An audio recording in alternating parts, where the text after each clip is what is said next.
Whoa. Hello, everybody. How is everyone doing today? You all can hear me.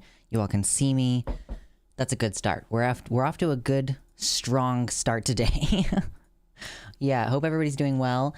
Hello in the YouTube chat. We've got Midnight Masquerader, Paul Hack, Soy Boy, Mars Hall, Kimmeline. Thank you for becoming a member. I appreciate that. Little $1 dono, much appreciated. Let me get my regular chat open. That would help a little bit. There we go. Okay. Hey, what's up, Mersh? We got Decoy Duck. Gameplay, haven't seen you in a bit. Good to see you again.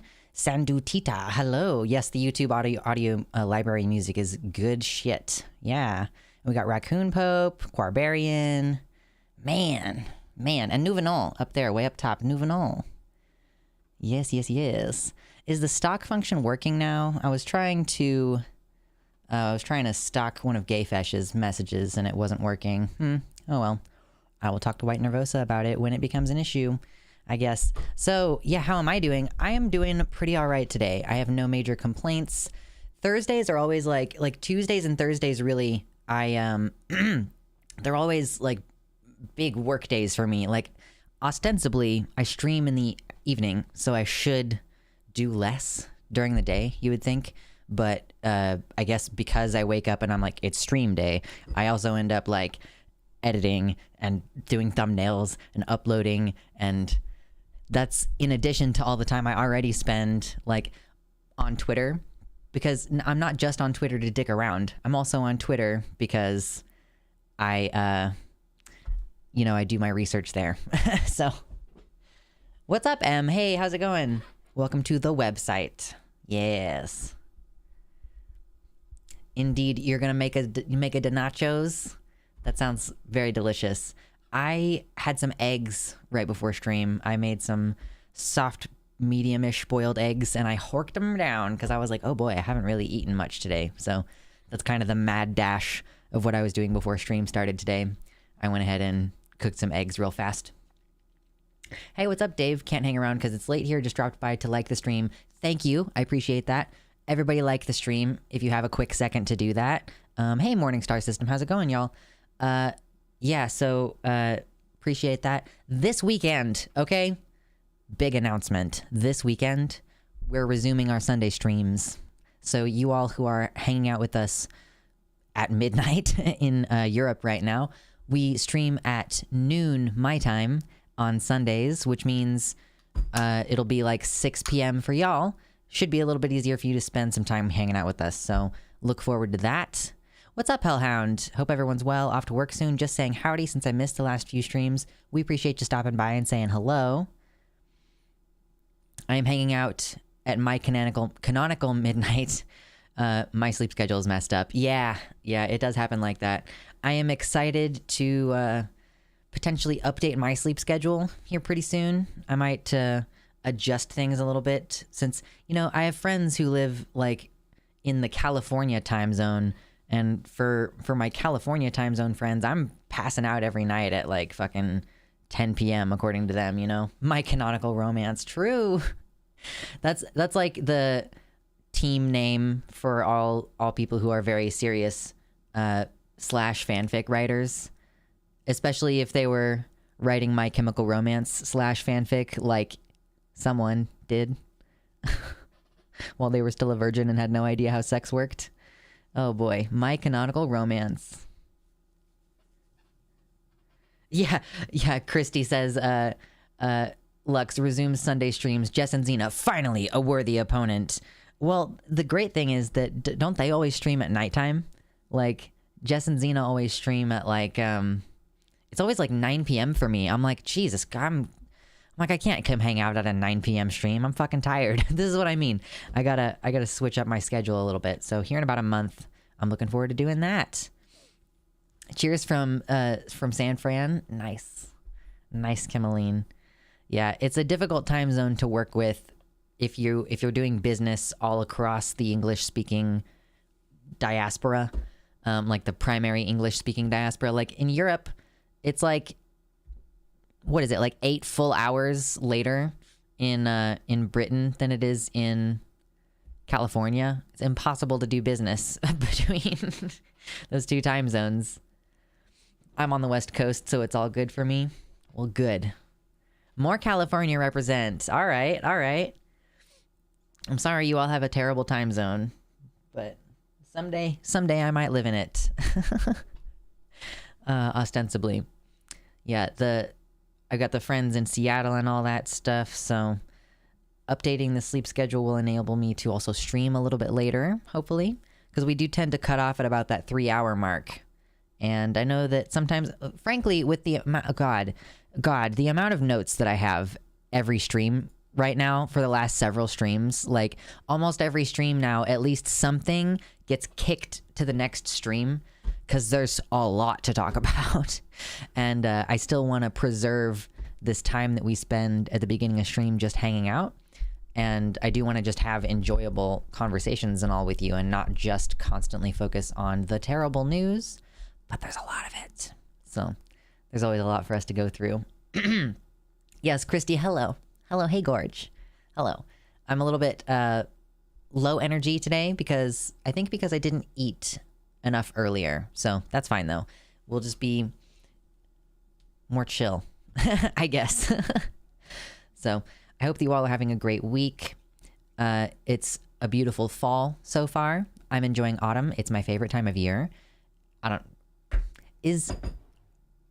There are definitely people who prefer all of the different ones. I was like, is there anybody who doesn't like autumn? And then I was like, well, I like spring a lot. And then I was like, some people like summer, and some even weirder people like winter. I don't know, winter's growing on me a little bit. But probably mostly because of it's not so cold every winter anymore. And of course, summer gets worse and worse every year. People who like summer are psychopaths. Like, I don't understand people who like summer. Ooh, Gameplay says there is so much terrible news. However, none of it is getting me down because I'm moving in with my sir in around 6 weeks. That's awesome. Oh, what's up, Starsona? How's it going?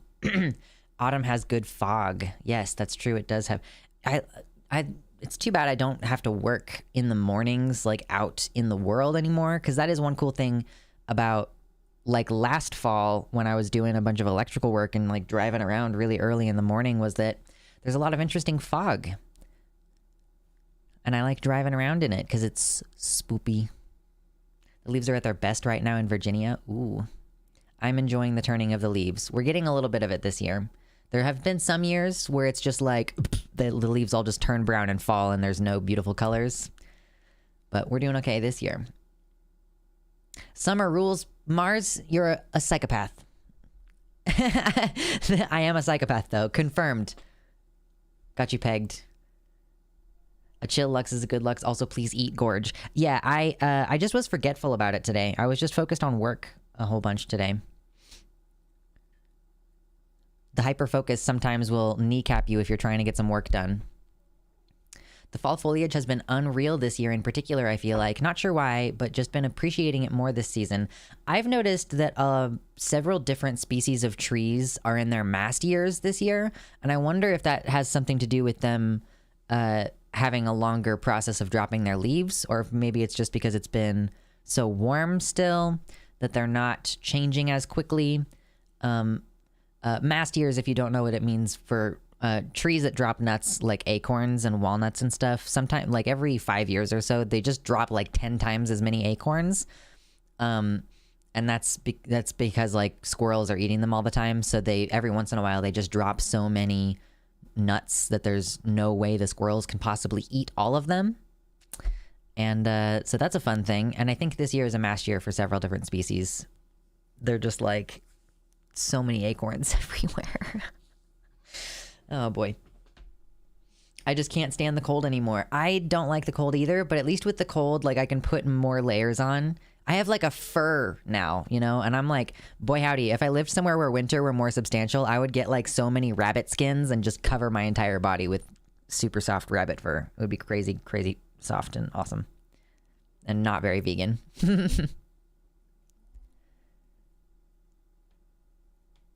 Being hot and sweaty is just not fun. I would much rather be cold and nestled in blankets. I don't really want to be cold and nestled in blankets either, but I would rather be that than hot, for sure. Best part of fall so far has been hearing the nuts fall from trees, forcing me to dodge them on my way home like a bullet hell. Hell yeah, that does. Just make a game of it. You gotta carry like a... You gotta make some kind of apparatus. Or wear like a... You know those hats that the mailmen wear? Those white... They're not really hard hats, like, for protective purposes, but... They're better than nothing, I guess. There's a lot of acorns and a lot of deer eating the acorns. Is it a big year for deer too? I haven't, I almost hit a deer. Going to the ye old Renaissance fair this year. That was fun. I kind of like being cold because it's an excuse to get warm and cozy and snuggle and drink hot cocoa. I might be a little nostalgic for wintertime because climate change took snow away from me. Yeah, if you like snow, I can for sure see that being like a bummer. I don't personally like snow. But I don't know. Yeah, maybe historically, and I don't know, like, yeah, I just don't really like do a lot of cozy wintertime activities. I guess it would be better with companionship. I don't know, like, I end up like just kind of doing my own thing all winter. There's gonna be a lot of snow this winter, most likely. Well, my plan already is, if you are here and you didn't know, I'm moving in like 4 weeks, like 5 weeks, something around there. And I have decided, because there's also going to be a lot of COVID this winter, frankly, there's already a lot of it, and there's going to be more of it. And I'm pretty much just planning to bunker down in my new place and work on like making my place exactly the way that I want it to be. Because I'm going to be living alone for the first time ever, and I'm going to be able to make the place exactly the way that I want it to be. So if it snows a lot, I'm going to be not dealing with that for the most part. I hit a small deer earlier last month. It didn't do much damage to my car. I used to have more deer on the property until a bear with mange and a mean disposition ate a few of them. He's been very useful getting rid of thieves, though. I mean, yeah, wow, you have a bear with mange just kind of like hanging around on your property. Is that not like would that not constitute an issue that you should like call someone about? I don't know. Call someone like to get the bear rehabilitated or something, right? Like, it might come back, I guess. If I win the Powerball, I will winter in Australia forever. Just go back and forth between the two hemispheres the entire just for like half the month, half of the months in the northern hemisphere, half the months down under. What's up, Neurotic Canary? Neurotic Anarchy, how's it going? I haven't seen you in a little while. We're just kind of vamping and chilling at the beginning of the stream as we usually do. I'm probably gonna have to like cut this part relatively short because of how much stuff we have to get to today. Oh boy, where's my water? It's over here. I found it. It was hiding behind the arm of my microphone. So this, today on stream, it's kind of a cursory glance over the notes here. So yeah, breaking news, I didn't know about this until like after I'd already announced stream, but Joe Rogan admitted that he lied about the litter boxes in schools bullshit. Oh my God, we're going to talk about it. It's fucking irritating. We're going to talk about the trans barista whose TikTok video has been going viral, and a lot of people are talking about it and the, concept of difficult labor and all that. Fascism relies on neighbors turning each other in. There's an article we're going to read about that. We're going to talk about Daniel Radcliffe coming out again in support of trans people, and then all of the backlash that the Terfs are throwing his way now is very, very funny, and I would love to talk about it with you. And the other two things are, we have an ex-detransitioner speaking out against the anti-trans movement, seemingly retransitioning to some extent.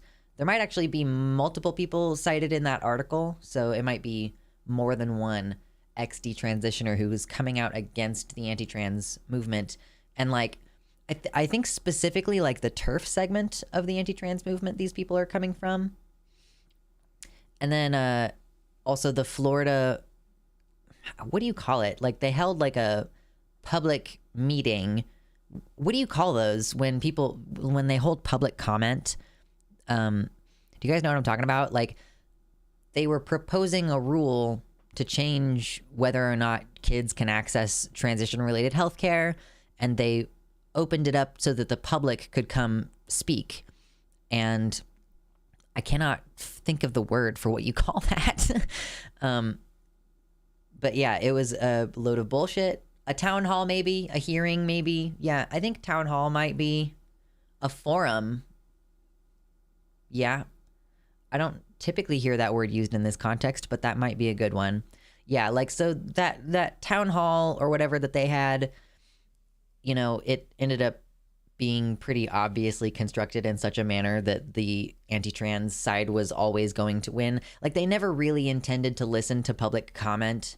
It's pretty clear that they just intended to go through, just push their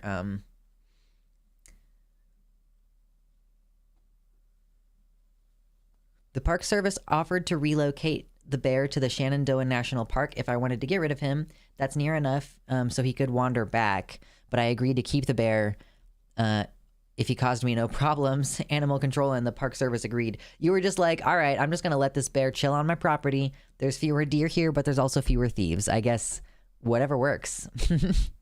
City council meeting. Okay, thank you, Kimmeline. That is, yeah. So like they held a public city council meeting. Yeah. Also, hi.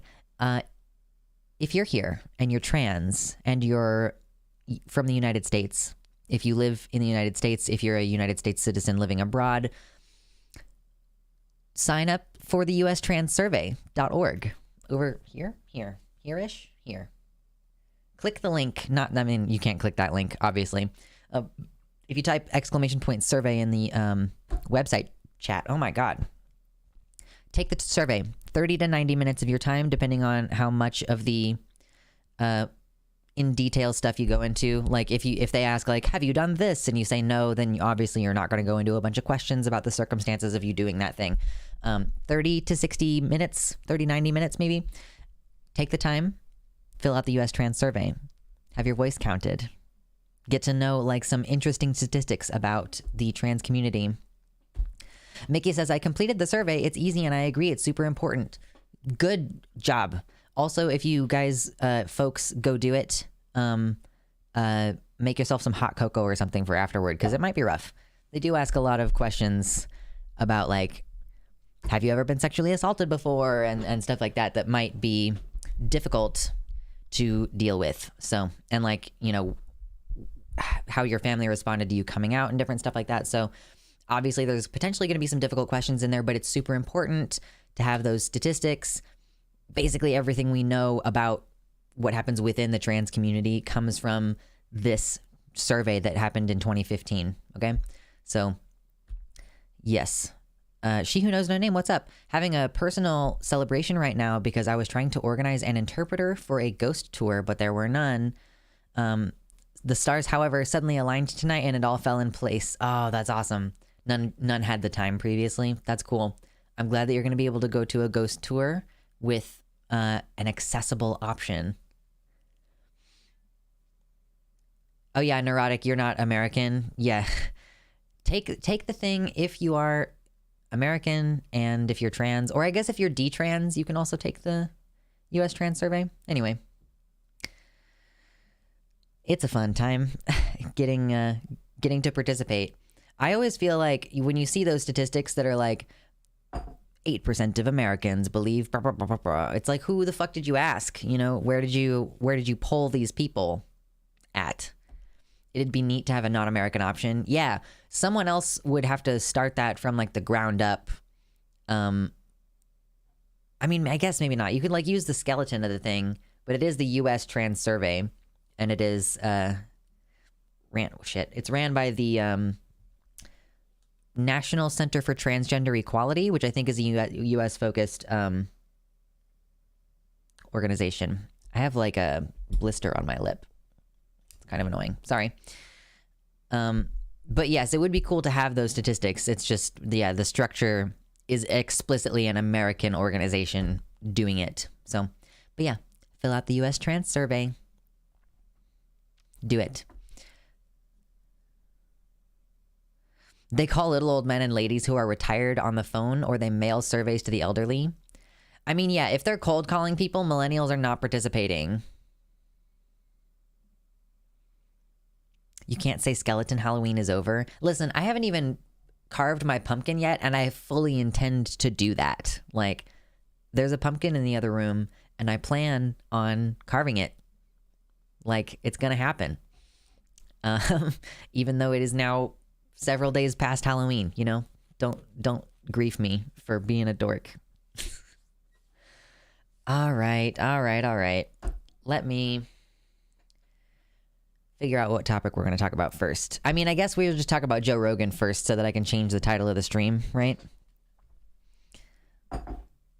This son of a bitch. Son of a bitch. All right, get my stream notes. Wait, what is this? Okay, don't need that open. Close that. Ooh. All right. Joe Rogan is a son of a bitch. Spent 3 fucking hours bouncing on my boy's dick. Anyway, that's a deep cut. Get my articles already here. Okay.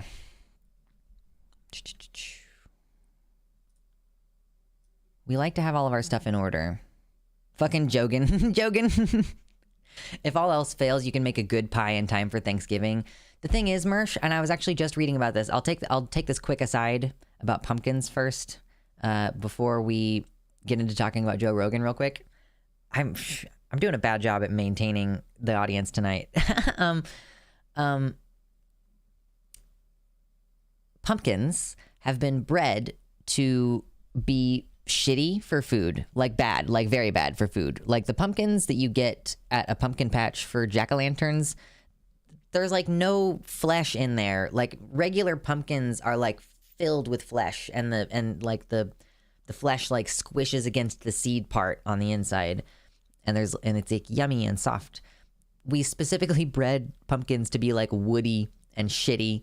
Like they're bad for eating because they're just so fibrous. It's like straight up like eating wood.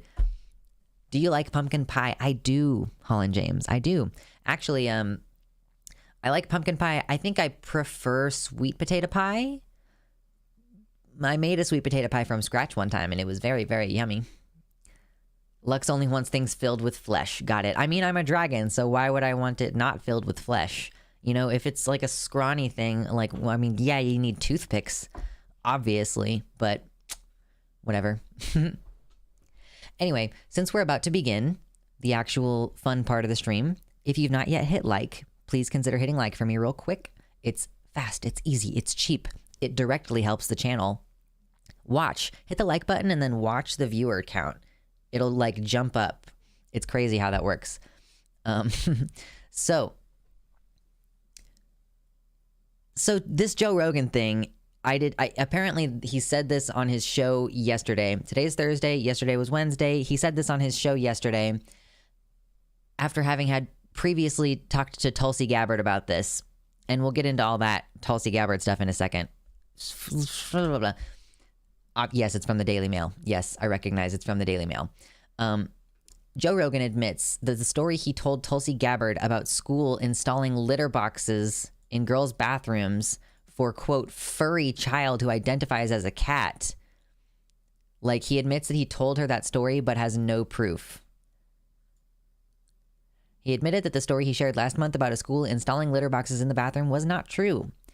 On October 12, the podcaster told a former congresswoman that a school that his friend's wife worked at had installed the boxes in the bathroom for a girl who's a furry.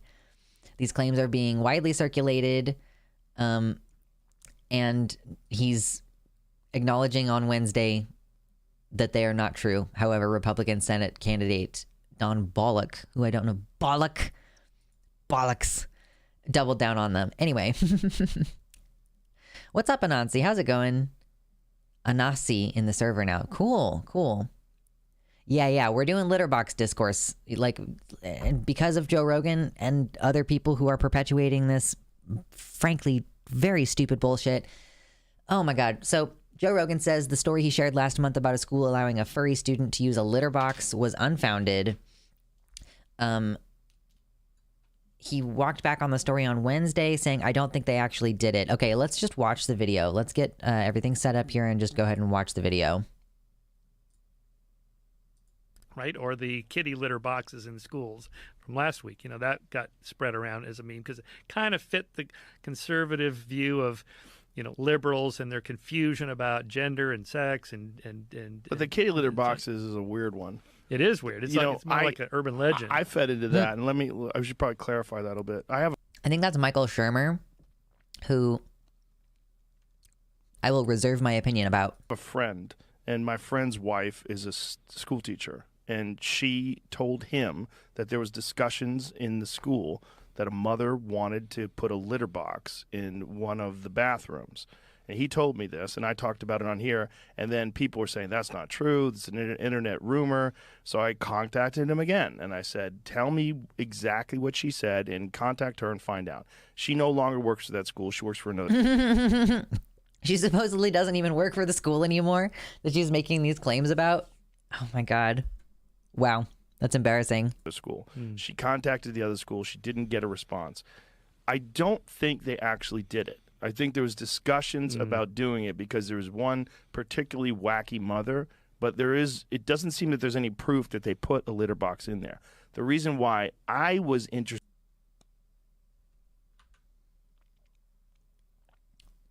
Wow, Joe, thanks for that, I guess. Thanks for perpetuating that lie. Maybe you should more vocally be like, actually, I was wrong, like on every public platform that you have until people stop saying this stupid shit. Oh my God. Interested in it and willing to entertain it was, there was about 10 years or so ago, we went to, there was a UFC in Pittsburgh. And when we went there, as we landed, where we're driving from the airport to the hotel, we see all these people with mascot outfits on. We're like, what is going on? And we talked to this guy. Joe Rogan stumbled on a furry convention and it destroyed his brain, apparently. And he said, there's a furry convention in town. Oh, right. And I said, wow, this is crazy. So they all decided to get together. So they were at bars and on the streets. And it was like a get-together. They used to do it in San Diego. But at the time, San Diego was a little bit more conservative, and they were having a hard time doing it. So they moved it to Pittsburgh. And this was the year they moved it to Pittsburgh. This is according to him. So we check into the hotel. The hotel...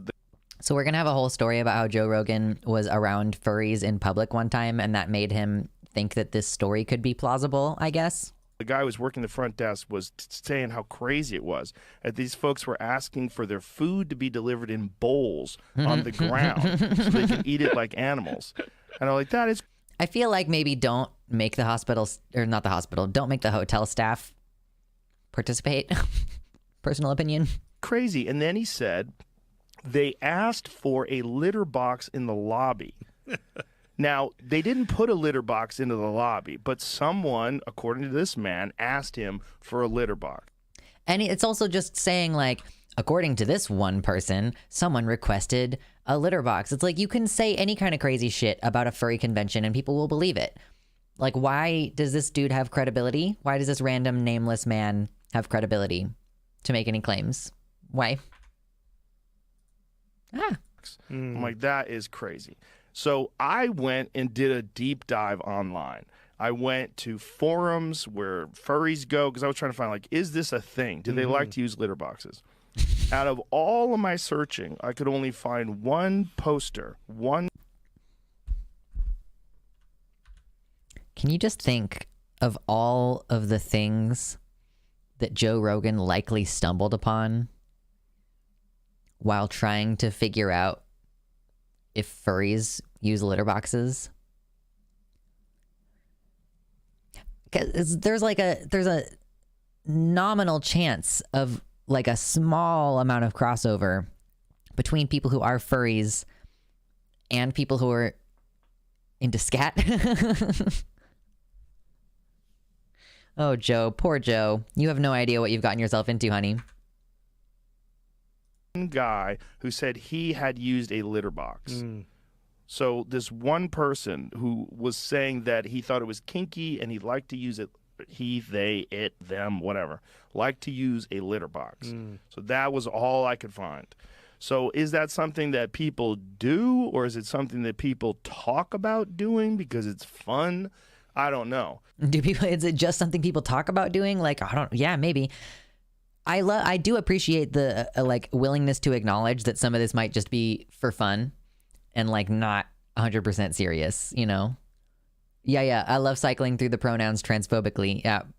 But one of the things that I found about these furries is like it's sexual in some sort of weird way.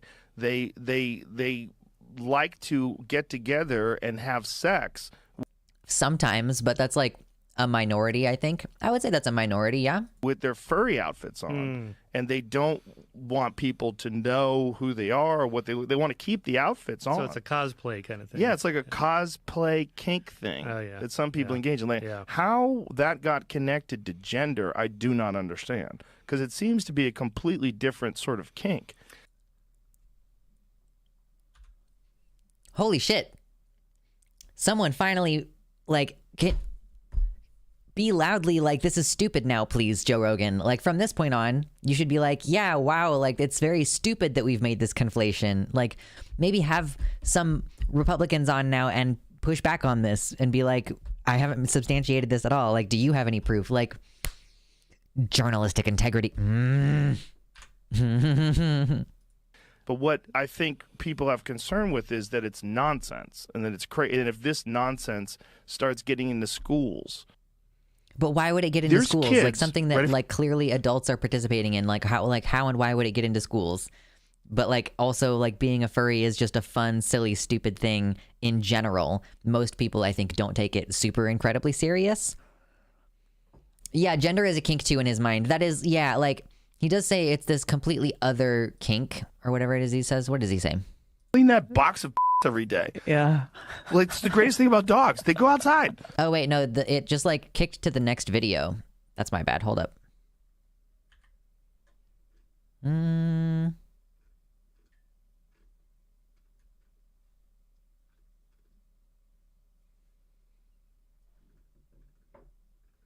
Okay, well, whatever. It kicked to the next video. We're just gonna watch the next one in this article here. There's kids. Ready for this? Oh yeah, this My is the friend, original one from October 12. His wife is a school teacher, and she works at a school that had to install a litter box in the girls' room.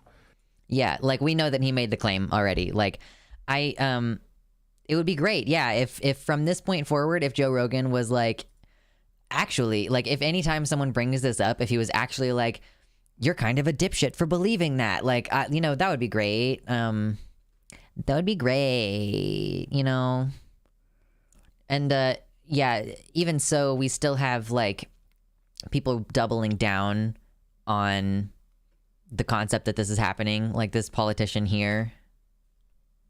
You made at a recent event about children using litter boxes in schools. You know, there's no that's proof. not what I said. Okay, well then tell me what you said. I heard the audio. So what? Yeah. So what I was talking about is all the crazy.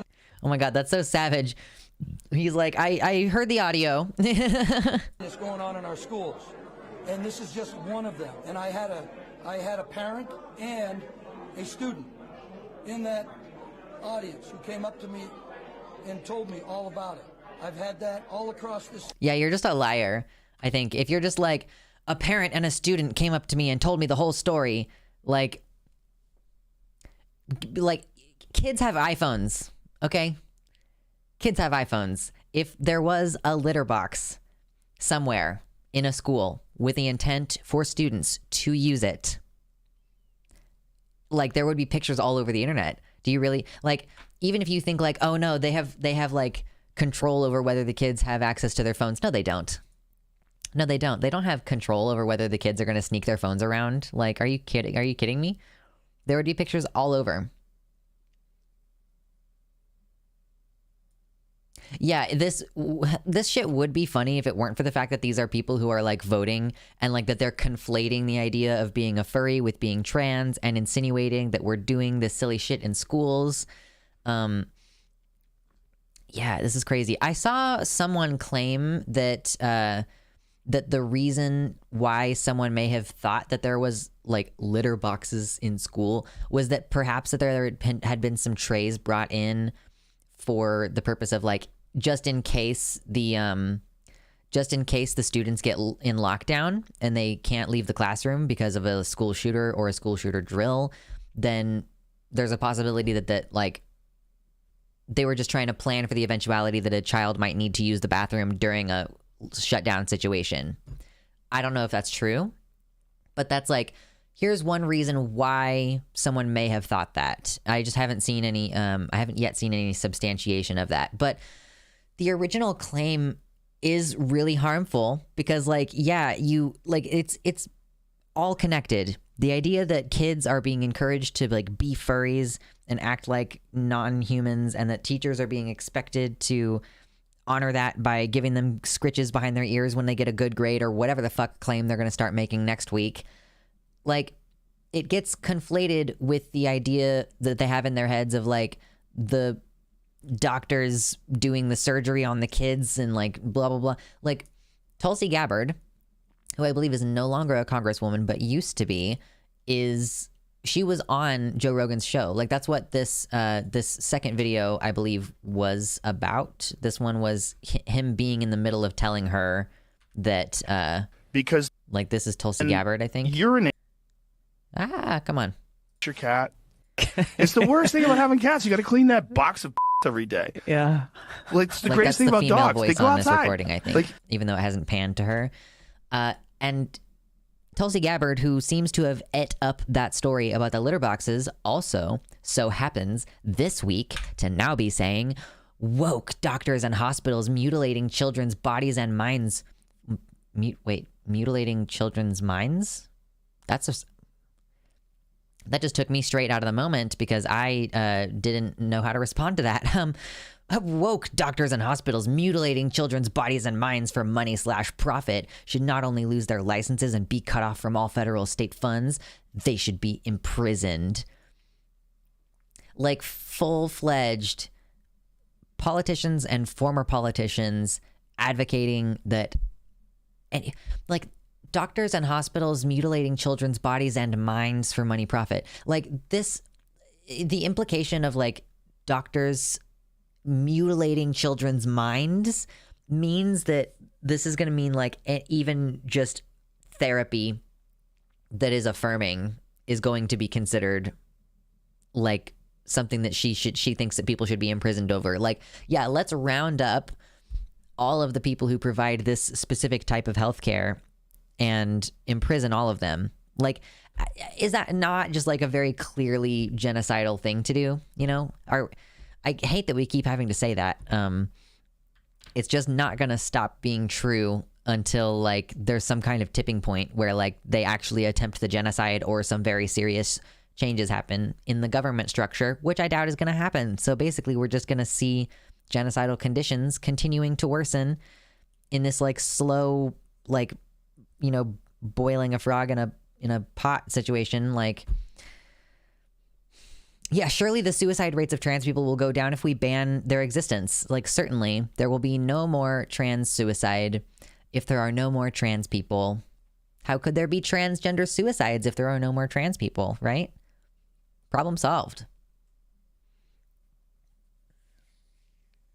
Oh my God.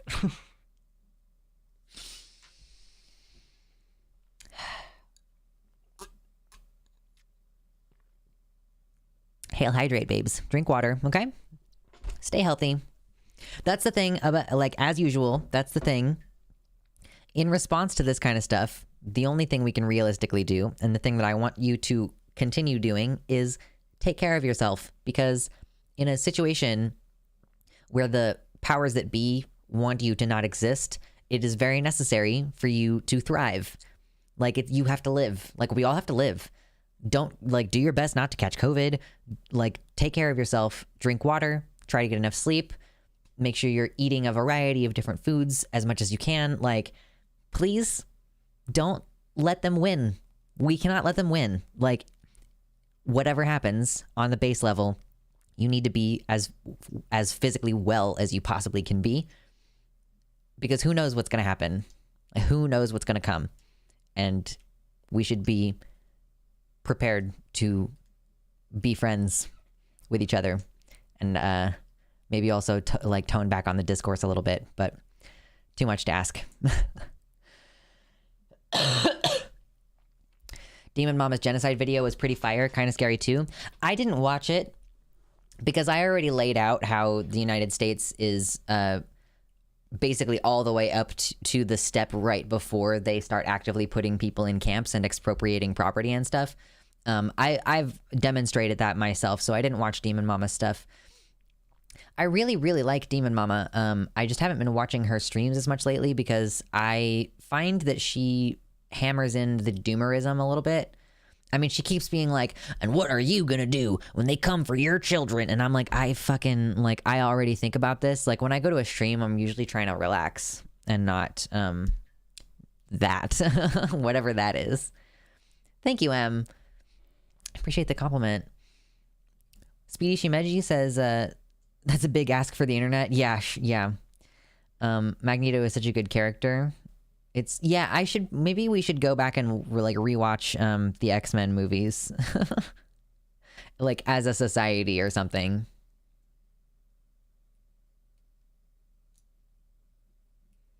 Oh, Baphomet, yeah, kids should be encouraged to be furries. Let kids be cringe. Quit taking the fun out of being a kid.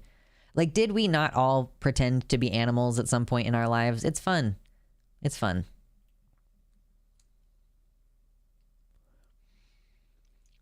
The hate that keeps me warm about that is that they can't make us stop existing. We will always exist no matter how many victories they gain. We will outlast their violence. I mean, yeah, that's the thing about a spontaneously emergent feature like being trans or being gay, is that there actually isn't anything they can do to permanently make there not be any trans or gay people, because we will continue to spontaneously emerge within the population forever. I was a cringe-ass Warrior Cats RPer when I was a kid. That was fun. Oh yeah, humans are animals. Yeah, for sure. Just a different type. What's up, Juniper? I was having a rough day and some dark thoughts, and this stream is helping, so thank you. Oh, I'm glad to hear that. I know that we talk about some serious stuff here. It can be kind of obnoxious, but we're doing our best to keep a little bit of a balance between silly shit, serious shit, you know. If I'm ever dwelling too much on the serious shit, let me know and we can try to throw some lightheartedness into it. Last month, I tried to do a couple streams that were more like, we're just having a good time. But I mean, it's tough, you know, when the world's on fire. How about yours? That's the way I like it, and I never get bored. Okay, I'm gonna change the title because we finished talking about Joe Rogan. I don't remember what the title was before.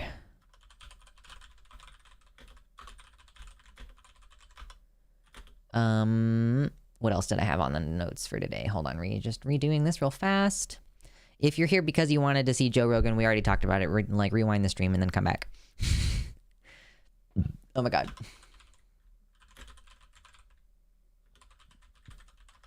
Okay. Now we're updated. If you are here and you've not yet hit the like button, please consider hitting the like button. It immediately helps the stream. Makes me have some pretty analytics to look at back on the back end of the YouTube, and we are about to move into another topic. So that'll definitely help the channel. Appreciate you. We're done with Joe Rogan now. Whoop, that's the wrong button. I went to this button. Okay. Reminder again, if you're here and you don't know about the U.S. Trans Survey, go to ustranssurvey.org. If you are trans or detrans and then you live in the United States or a U.S. citizen, take the thing. Make yourself some hot cocoa because it's going to be a rough time, but do it. All right, let's talk about Daniel Radcliffe. That sounds like fun. Oh my God, I love making fun of Terfs.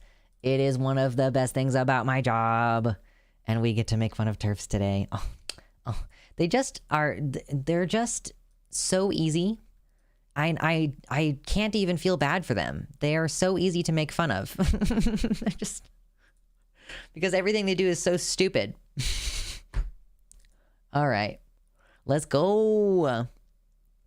Oh, also, if you didn't know this, I'm going to be moving in about a month. And if you want to help me like buy a bed, because I'm moving away from my partner, and I need a bed and stuff, you know, check out the links in the description and everything. We appreciate you. All right. Hold on, let me do a copy pasta here. All right. So, Daniel Radcliffe, okay? He's a real one. We love him. He has actually been outspoken in support of trans people in the past, you know, which we bring up in contrast to J.K. Rowling in this instance, where she is determined to just never stop talking about trans people. Just never. She will never stop. Daniel Radcliffe, and actually the other cast members also have come out in support of trans people. I think all three of her main, Rupert Grint, Emma Watson, and Daniel Radcliffe, have all come out in support of trans people. And Daniel Radcliffe just this week, I believe, reaffirmed his stance, saying, I don't think I would have been able to look myself in the mirror had I not said anything, saying to IndieWire, speaking about the 2020 open letter in support of trans people. So he's just referring to the open letter that he wrote, which was hosted on the Trevor Project website back in 2020, where he affirmed trans women are women and, you know, trans people deserve, you know, to have rights and stuff. So he says, the reason I felt was it was very much as though I needed to say something when I did, because particularly since finishing Potter, I've met so many queer and trans kids and young people who had a huge amount of identification with Potter on that. And so seeing them hurt on that day, I was like, I wanted them to know that not everybody in the franchise felt that way. And that was really important. Referring to the open letter, yes. And, you know, at the time writing, it's clear that we need to do more to support trans and non-binary people, not invalidate their identities, and not cause further harm. Speaking to IndieWire this week, he said, it was really important as I've worked with the Trevor Project for more than 10 years, and I don't think I would have been able to look myself in the mirror had I not said anything, but it's not mine to guess what's going on in someone else's head. Of course, we're looking forward to the wacky comedic turn in Weird Al, the movie that he's going to be in, where he's playing Weird Al. That's going to be fun. So, of course, we love Daniel Radcliffe. He's a real one. We appreciate, we stan, okay? We stan. But yeah, Emma Watson, of course. Emma Watson has gotten a lot of backlash, probably a disproportionate amount of backlash for this before, but obviously she hasn't really talked about this in a while. So kind of Daniel Radcliffe is the one who sort of keeps stepping in it, I guess, right now. And listen, the gender crits on this are like unbelievable. It's choice. Daniel Radcliffe is surely the world's most ungrateful man. The actor has once again sought to cancel his creator, J.K. Rowling, for believing that women are women and trans women are trans women. No, wow, babe. Wow. All right. Sharper than a serpent's tooth is a thankless child, but at least King Lear had a genetic link to the treachery. Oh my god. How much more painful to be denigrated and dismissed by a nobody you made into a somebody. Oh my god, listen. Basically, this is what they're going with. Like, she made you what you are, you ungrateful lout. Like, that's what they're going for. Yeah, trying to cancel his creator. She ain't his mom. It would. Anansi says it would only be better if he ended up coming out as trans. He made himself. Yeah, like, listen. Oh, God, hold on. We're memeing right now, all right? We're memeing. A nobody, in fact, whose life of wealth and fame was built upon your genius. I sincerely hope that J.K. Rowling, who has enraptured generations since she conjured up the magical, immersive world of Harry Potter back in 1997, isn't losing any sleep over Daniel Radcliffe's ongoing ingratitude. She will surely have lost all patience with the petulant pup of a performer, but in this regard she keeps her own counsel, because that's what grown-ups do. This is... it's beautiful.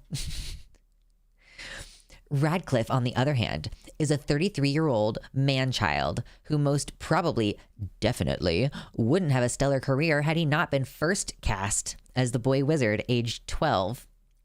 This week, in his typically ungrateful manner, Radcliffe has once again sought to cancel his creator. Her crime is to believe that women are women and trans women are women, the clue being in the name. Liz can just continue to be, like, logically fucking tripped up by the concept of, like, you know, a square is a kind of rectangle, but a rectangle is not a square. Like, a trans woman is a kind of woman. They're just determined to basically just, like, say you're a man without saying you're a man, like, because of algorithms, for the most part. Faulty syllogism. Indeed, it's only been a couple of years since Radcliffe wrote an open letter emphasizing his unwavering support for transgender people. Now he has intervened again, feeling the need to point out that, quote, not everybody in the franchise felt the same way as Rowling. The overwhelming majority of people in Britain have never had to think much about the notion that women are born women. It is self-evident. But to the vocal, spoilt elite, this bog-standard statement of facts amounts to some kind of hate speech. I mean, it's like the relentless... you know, deliberately doing things that are hurtful to a protected group, which means you're doing just, like, hate speech all the time. Like, that's what that means, is if you just continue to use targeted language at a protected group about their status as a protected group, you know? Like, the concept is not difficult. They just insist that they're not doing that. They're so... I know, it's so melodramatic. Oh my god, it's not much longer. So let's make fun of the whole thing, sure. Oh my god, let me just take a minute to clear my throat, I guess.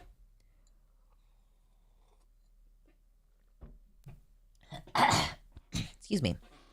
It's still not better.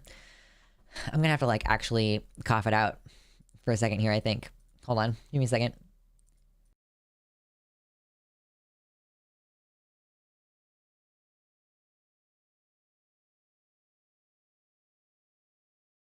Okay, now it's better. So, I know. Just ask a young person. They will be able to fill you in. Possibly turn you in if you don't agree with the insistence that a person's sex is a choice, along with the absolute right to access female spaces, be that the ladies' loo or a safe house, even if you have a beard, fists like hams, and the requisite tackle to play men's rugby. Wow. Wow. I will give her this. She has an interesting vocabulary. I will give her that much. Yeah. Nonsense, of course, but that's the folly and ferocity of youth amplified on the virtual gibbets of that modern-day Salem called social media. Gibbets, don't care. I did mention Radcliffe's age, didn't I? At 33, you'd think he might be mature enough to grasp that differences of opinion about language are something that adults can have, indeed should have, so we can interrogate meanings and definitions in an ever-changing world. I mean, it's just... there's a difference between differences of opinion and, like, just relentlessly trying to make sure that people don't have access to public services.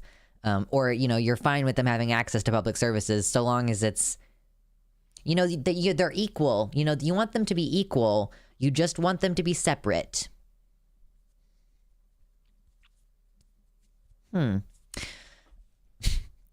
At no point has Rowling wished ill on transgender people. On the contrary, what she has done is voice concerns, which a lot of us share, that women are in danger of being erased in an orgy of people who menstruate and chest feeders wokery.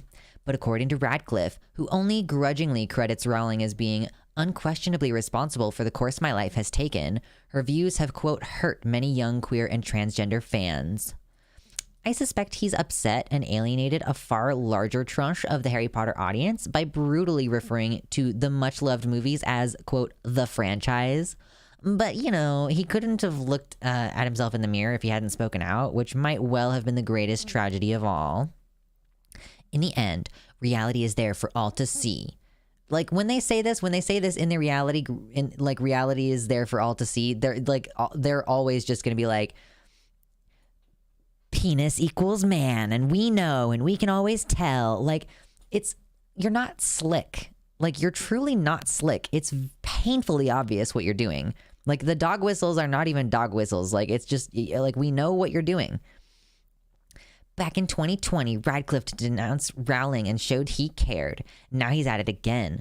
Only a wicked cynic with a cervix would suggest it might be because he's got a new movie to promote. But look, Weird Al the Yankovic story premieres on the Roku channel this Friday. What were the chances? Oh, it couldn't possibly be that he was just doing a fucking press run, and then like someone asked him about it while he was doing a press run and he didn't like avoid the question because no shit. Obviously his movie's about to come out, so he's doing press. And people are like, well, J.K. Rowling won't shut the fuck up, so do you have any ongoing comment about that? The ongoing not shutting the fuck up situation? I know, it's insufferable. I know. Oh my gosh, excuse me. Oh, the burping. Yum. Yeah, women can't be muscular or have lots of body hair, apparently. Welcome to the website, Sonia Blue. She hates the bearded lady. You're out of luck if you have PCOS. Yeah, no shit. It doesn't end here, though. Like, here's one entire from Judith Woods. God bless her, Judith. I didn't mean to click that. Here's this entire article. And here's another one. This one's by David Hookstead. So this one's by a man, so it's more valid. Daniel Radcliffe speaks out against J.K. Rowling again, despite making him insanely rich.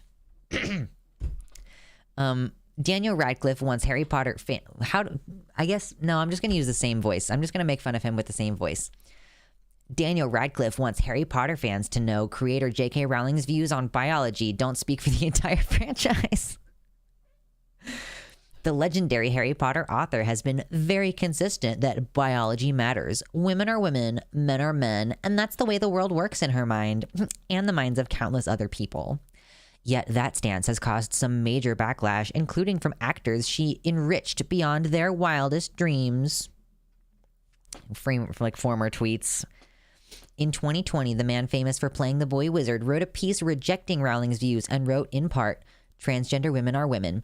Any statement to the contrary erases the identity and dignity of trans people and goes against all advice given by medical care professionals who have far more expertise on the subject than either Joe or I." I love how we're like, he's like putting that out there as though it's something to be made fun of, and that's why I continued to read it in the make fun of things voice. But are you gonna like repudiate that? Because the thing about not explicitly addressing this statement from Daniel in an article that's couched like this is it's that whole concept of like, the joke is mentioning the thing, right? Like what is the punchline? Trans people exist. Like, you have to just acknowledge that the thing is being stated for the purpose of being like, well, that's just fundamentally ridiculous. You know what I mean? So they're saying like, he's just including this snippet from the original 2020 article and then not addressing that directly, except for saying he's doubled down and claims her views don't represent the rest of the Harry Potter family. Including it here without directly saying that they disagree with it or agree with it it just implicitly means this is patently, obviously ridiculous. That's what is implied by the article.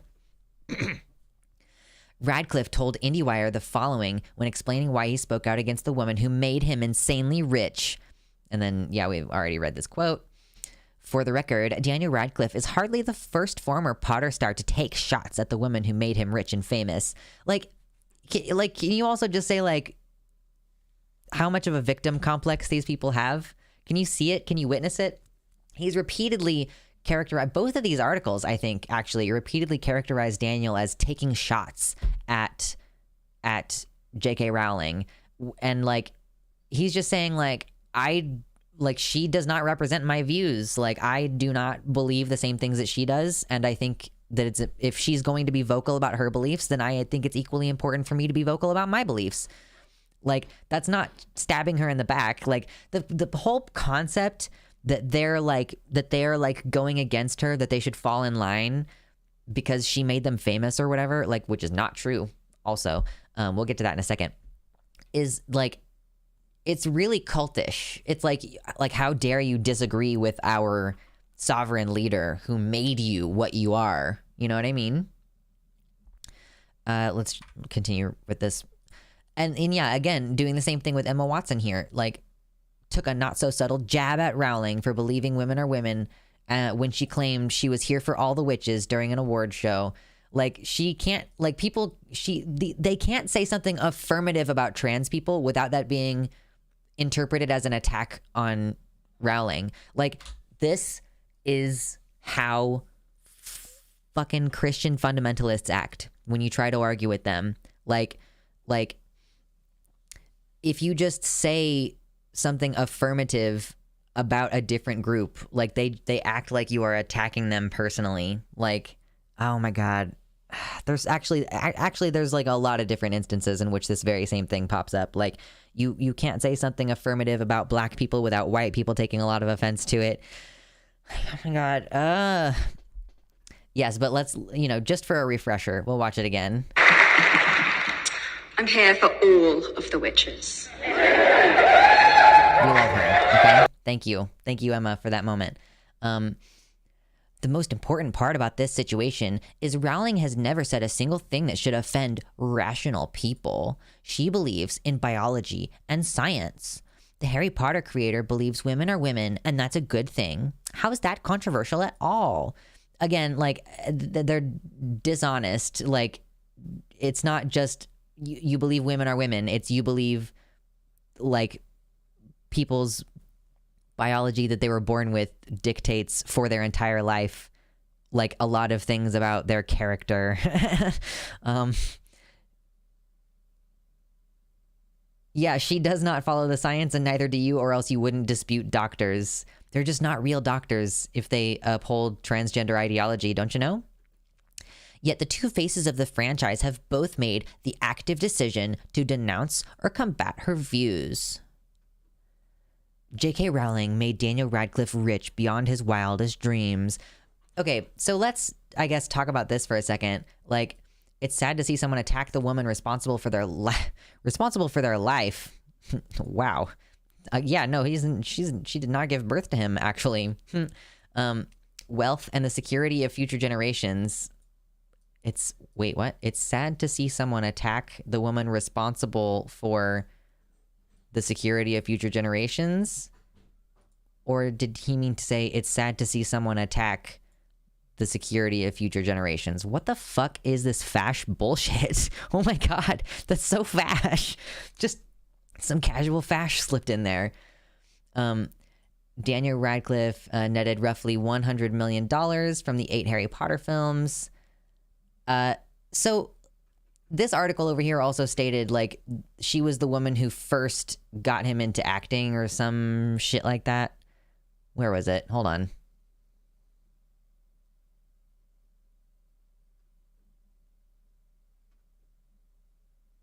Am I not going to be able to find it if I'm just skimming? No, I'm not going to be able to find it if I'm just skimming. Apparently, I'm not good at skimming. But the implication that J.K. Rowling is, like, somehow responsible for...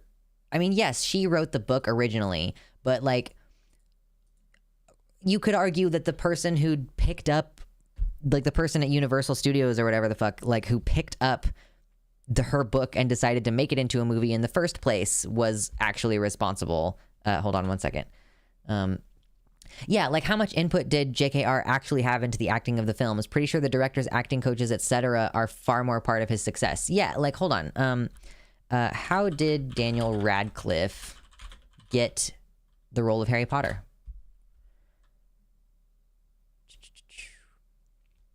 Because I saw someone claiming that, like, let's see. Yeah, so look at this. Producer David Heyman asked Radcliffe to audition for the role of Harry Potter. Rowling had been searching for an unknown British actor to personify the character. So Radcliffe had already he's already like, so the director saying, I want this kid to play the part. He found Daniel Radcliffe because he watched a video of the young actor in David Copperfield. So Daniel Radcliffe was in the movie David Copperfield, and that's how he got chosen. So it's like Chris Columbus is responsible for choosing Daniel Radcliffe, and then David Heyman got in touch with his parents. Radcliffe's parents originally turned down the offer as they had been told that it would involve 6 films shot in Los Angeles. Warner Brothers instead offered Radcliffe a 2-film contract with shooting in the UK. He was unsure at the time if he would act in more than the first 2 Harry Potter films. So yeah, it just wasn't her responsibility at all to cast the movie. Like, she wrote the books originally, but she truly did not have any power or control over the films. There's probably stuff that they changed about the movies from the books that she wouldn't have liked, but like, they did it anyway because it's not her fucking like project. You know what I mean? Like, that authors generally don't have very much creative control over the adaptation of their works, and the idea that she is the penultimately responsible for making him what he is, when in fact he had been acting prior. He expressed a desire to act at age 5. He made his acting debut at age 10 in a adaptation of Charles Dickens' novel David Copperfield. He also made his film debut. He had already broken into film already in The Tailor of Panama, which was a movie based on a spy novel. Like, he had already been in television and movie already.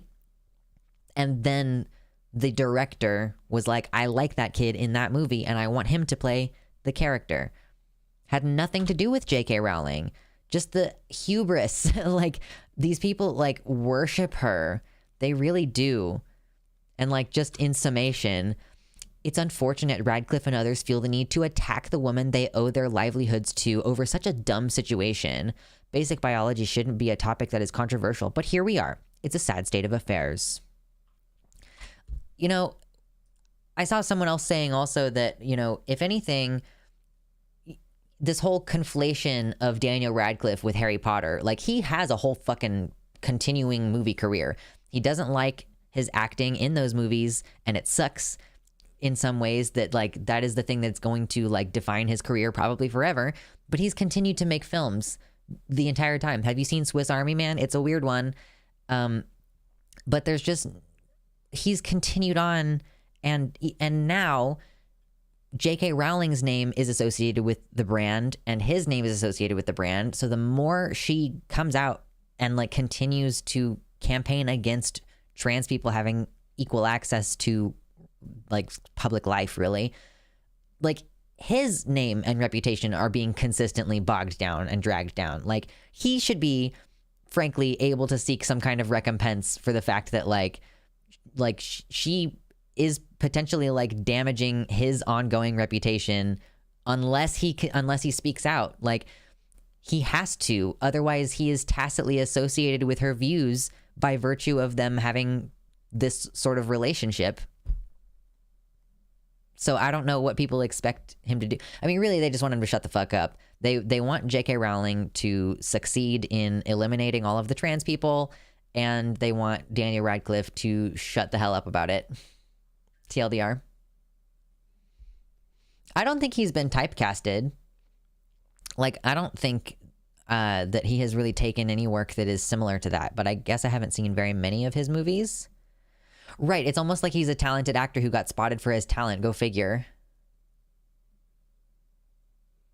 Yes, Decoy Duck. The movie where he played the corpse is Swiss Army Man. There are some folks out there who have pretty interesting basic beliefs about the biology of Jewish people. Oh my god, I don't know that I've ever actually heard any. Or are you talking about the lizard people thing? Are you talking about lizard people thing?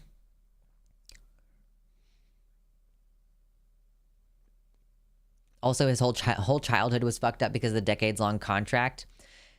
Yeah, that's another thing too. Like they locked him in for 2 movies, and then the thing was so successful that they locked him in for his entire childhood. And like, yeah, it probably changes things about who you are and how you develop if you are like growing up on a movie set, basically, and like you are doing schoolwork, but you're doing schoolwork on set. You know what I mean? Anyway, if you're here and you're hanging out and you're enjoying yourself, please hit the like button. It's free and it's quick and it's easy. Or if you want to pitch me like $1 on Patreon, that would be cool too. Or a one-time donation or something. Hell yeah. Hell yeah, bro. This is my job and I'm enjoying myself. It's a good job to have where I get to make fun of Terfs and talk about the looming trans genocide like 3 times a week.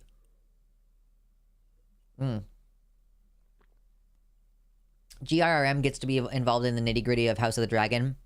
Yes, because he's a writer and producer on the show, I believe. However, he did not have any creative control in Game of Thrones outside of he wrote a couple episodes, I think. Are we doing Zydrate again tonight?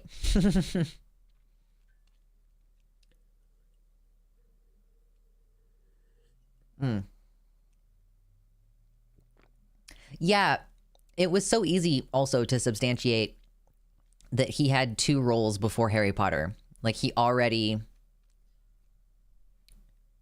was on his way to becoming a more famous actor.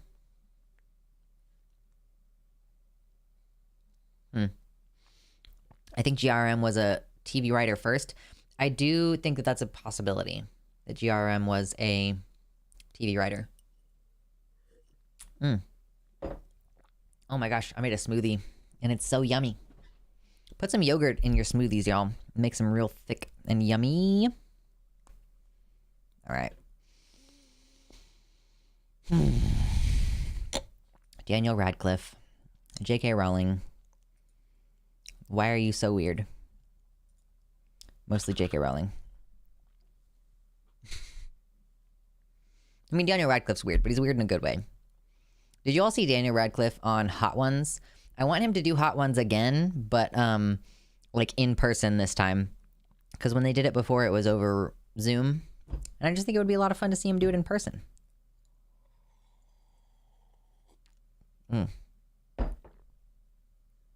Excellent. Okay. Yeah, we definitely have to get to the trans barista segment because that's like topical. We got to get to that. I'm almost caught up on editing. I mean, like, not really almost, but like I'm getting close. Okay, today's the 3rd, right? Okay. Yeah, I'm gonna step away really quick to use the restroom and refill my water real fast. Just take a quick moment. Oh my god, excuse me. And then we're gonna talk about the barista who made a TikTok video about being like, oh my god, excuse me, being overwhelmed at work and having a really difficult time. So we'll get into talking about all that. And yeah, don't forget to hydrate. Yes, Emma, hydrate. Hail, hydrate. All right. Enjoy this advertisement, and I will be back momentarily.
Oh God, look what I have.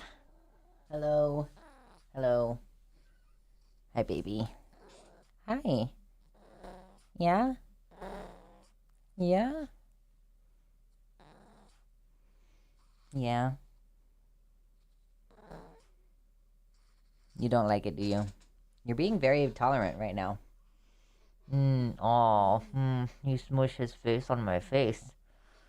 Oh, he's good. Yes? Okay, now you're gone? Okay. Oh. That's what he does. Like, I pick him up, and he's like, I really don't like this.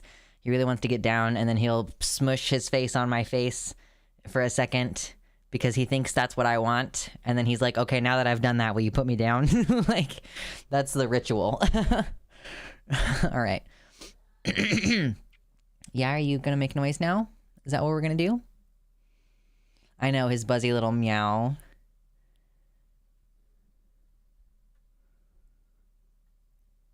Did you say, can we get him on your stream? Are you talking about GRRM? Can we get George R. R. Martin on my stream? I don't know. Does George R. R. Martin know how to work Discord? Like, probably. Oh my gosh, that would be fun. That is high diplomacy for a feline. Yeah, he's sweet boy. He is definitely too scared to he's definitely too scared to like attack people. He doesn't attack people or scratch or anything. If you're playing with him and your hand gets too close to the claw zone, he gets like scared and runs away. He's very, very silly. He did a merp. I heard it. Yeah. He's my bud.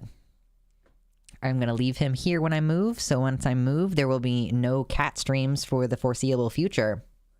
No more kitty cats on stream for the foreseeable future. All right. Oh, shit. I left my water over here real quick.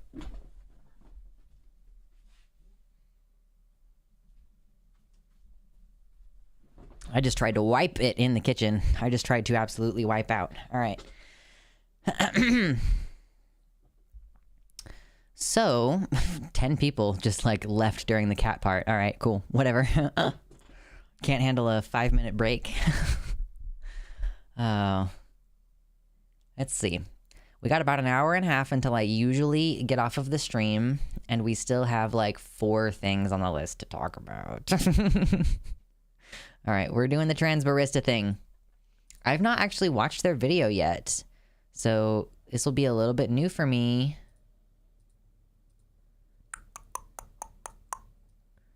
Let's see, do I actually need this?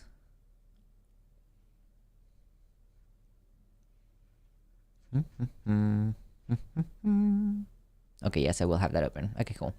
So let me get my headphones on. Let's talk about this trans barista here. If you're just popping in, go ahead and hit the like button for me. It's super quick, it's super easy, it's free, and it immediately helps the stream. Let's get ready to talk about this. Hey, Jimpsy. How's it going? Yes, welcome in. Welcome in, everybody. Hey, Julian. Hey, Adrian. We got so many cool people in here. Yeah. Hit like on the YouTube page, and we're going to start talking about this.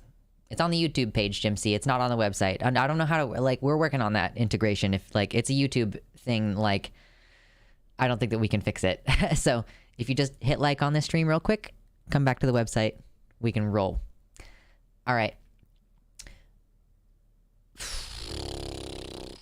So this trans man, I think, who works at Starbucks, posted a video, and conservatives are just running with it. I have not yet watched the video, so we're going to watch it together today and sort of see, I guess, what the fuss is about. They seem really stressed out about their job. It seems to be the fundamental premise here, so let's see what the big deal is together. The liberty to be able. Whoop, hold on, let's roll it back. People wonder why we need a union at Starbucks, and I am literally about to quit. Like, I don't know if I'm gonna do it, but like, I really want to. I almost walked out today, and I'm crying in the back room right now, and I almost cried on the floor. It's just. For the record, I've worked customer service and have cried in the back room like a number of times. And like sometimes it's because like there's some personal shit going on at home, but sometimes it's like the job is just oppressive. Like it is horrendously oppressive. Like I'm like a full-time student. I get scheduled for 25 hours a week, and then on weekends they schedule me the entire day, open to close. I'm on the schedule for 8.5 hours, both Saturday and Sunday. I'm like 3.5 hours into my shift. There's so many customers, and we have 4 people on the floor all day. So they're really understaffed. Like, keeping in mind also that this is amidst, you know, he said at the beginning, I believe he said at the beginning that this is why we need a union. Like, Starbucks is deliberately understaffing the stores and like scheduling people fucked up hours in order to combat like attempts to unionize. Yeah, it's called union busting. Yeah. So already there's a lot of pressure in this kind of work environment. If you've never worked in a fun, fast-paced work environment, you should know that it's hell on your mind and your body. Customers don't treat you like you're a human being. It's just like terrible for your self-esteem and your body. And it's even worse when your boss is taking retaliatory action against you in a way that's hard to substantiate, you know, like, so, you know, my heart goes out at least for the first part of this video. Let's see if Evan, I think it's Evan. Let's see if Evan says anything particularly egregious that would make it so that we should be making fun of him. Only 5 people were put on the schedule, and somebody had to call out. And there are 4 people running the whole store, and there's so many customers, and there's possibly scheduled 5 people. We only have 13 people employed at this store, and there's so many customers, and they are good. Just really overwhelmed by the volume of work. Like, the thing about it is when it's totally nonstop. Like, here's the thing. Like, it's one thing if you have, like, enough people on hand that someone can go take their 15-minute break when they need to. Like, if you're extremely short-staffed and you're scheduled from open to close, like, an entire, I guess they said an 8.5-hour shift, which I guess is, like, a pretty standard length of shift. But personally for me, like, if I'm working a job like this, after 6 hours, I'm like, I need the fuck out of here. Because it's constant.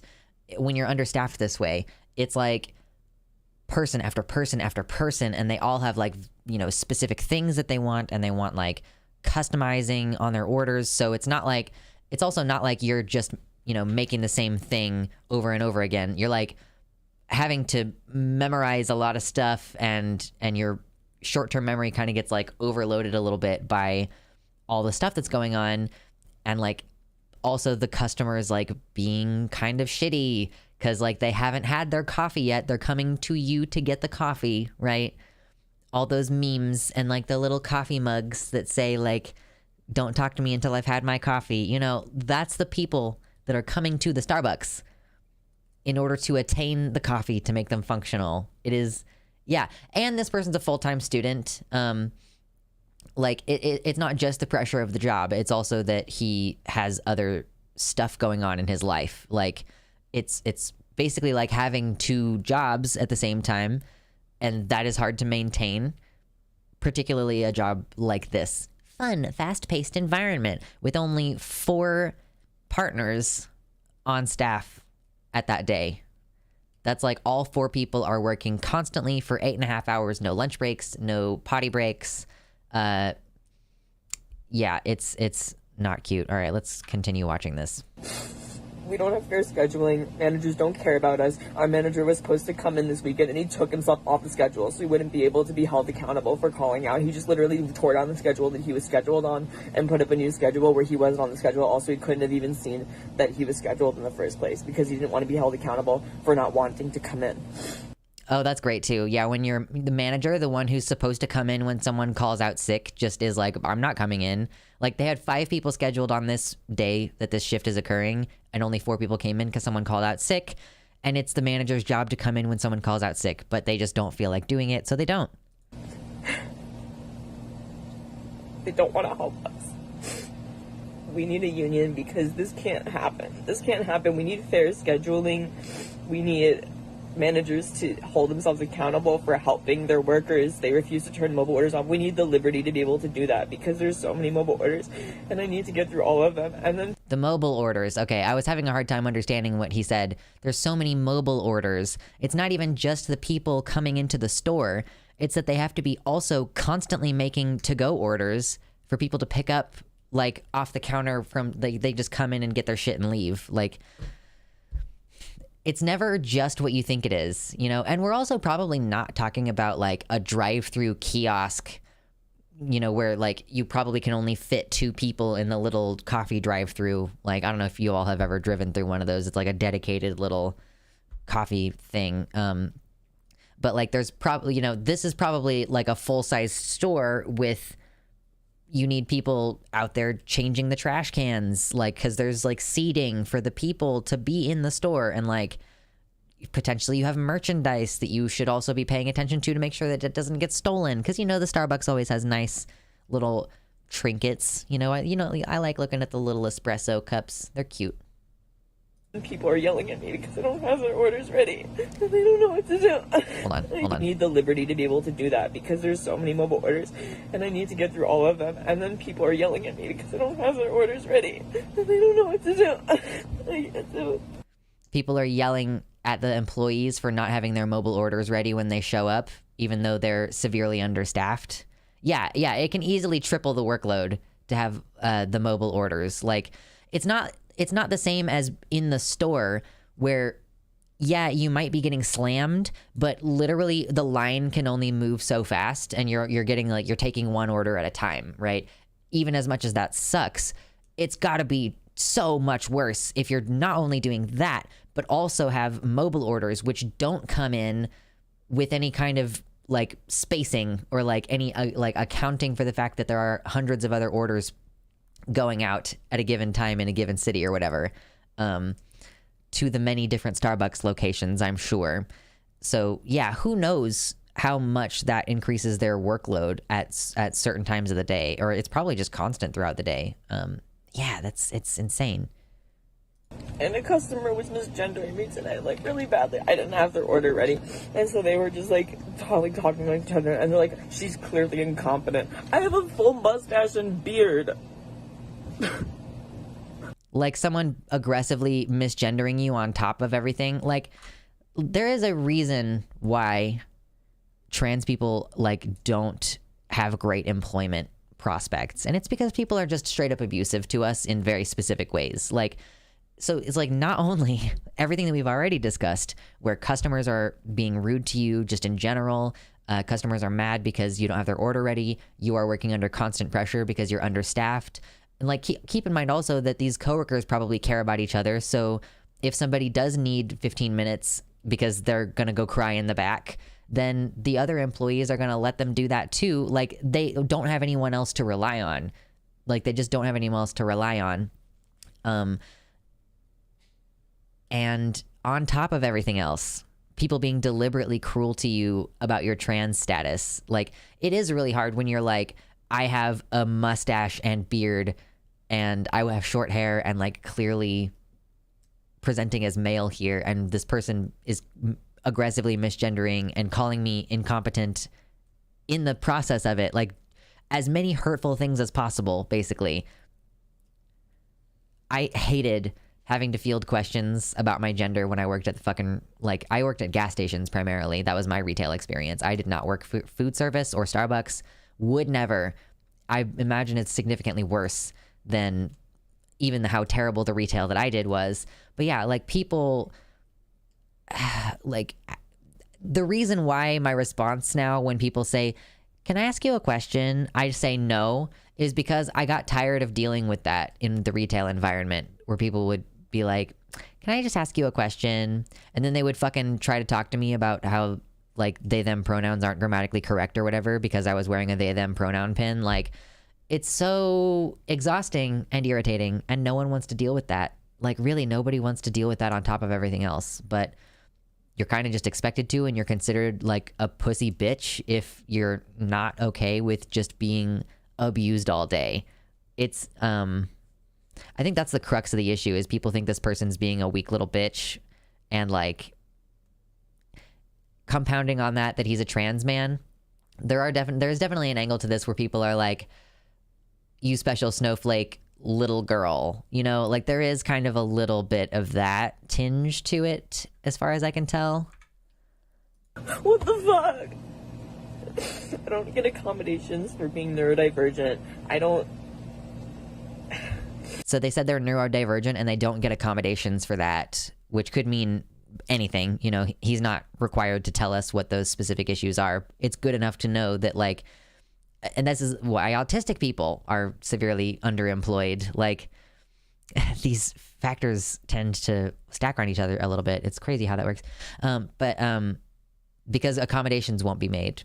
People will just, you'll get fired for needing accommodations, or you'll just not be able to work the job for very long because you'll burn out on trying to deal with things without help. Like, you have to do a bunch of extra work in order to manage your, like, problems that you're experiencing, instead of just not having the problems in the first place and just being able to do your job functionally and well. That's what people don't get about accommodations, is like, the goal is that I want to be able to do my job and do it well. Please, thank you. I have a good work ethic and I want to be able to follow through on it. I just also have a broken brain and I need, like, to be able to wear headphones maybe while I'm doing some task because it reduces the amount of noise or something. Like, I don't know. It's brutal. Like, I can't use, people get mad at me for using my sick time. I don't even know what to do anymore. I'm, like, at my wit's end with this job. I really am. I just want to be able to... Yeah, I'm not gonna cry. I've been this person before. Like, I've recorded this video. Like, I don't know that I ever sent it to someone or ever posted it on the internet, but, like, I have for sure, like, cried to my phone, maybe not in the back room at work, but I have cried to my phone about, like, I can't do this job anymore. Like, this is killing me.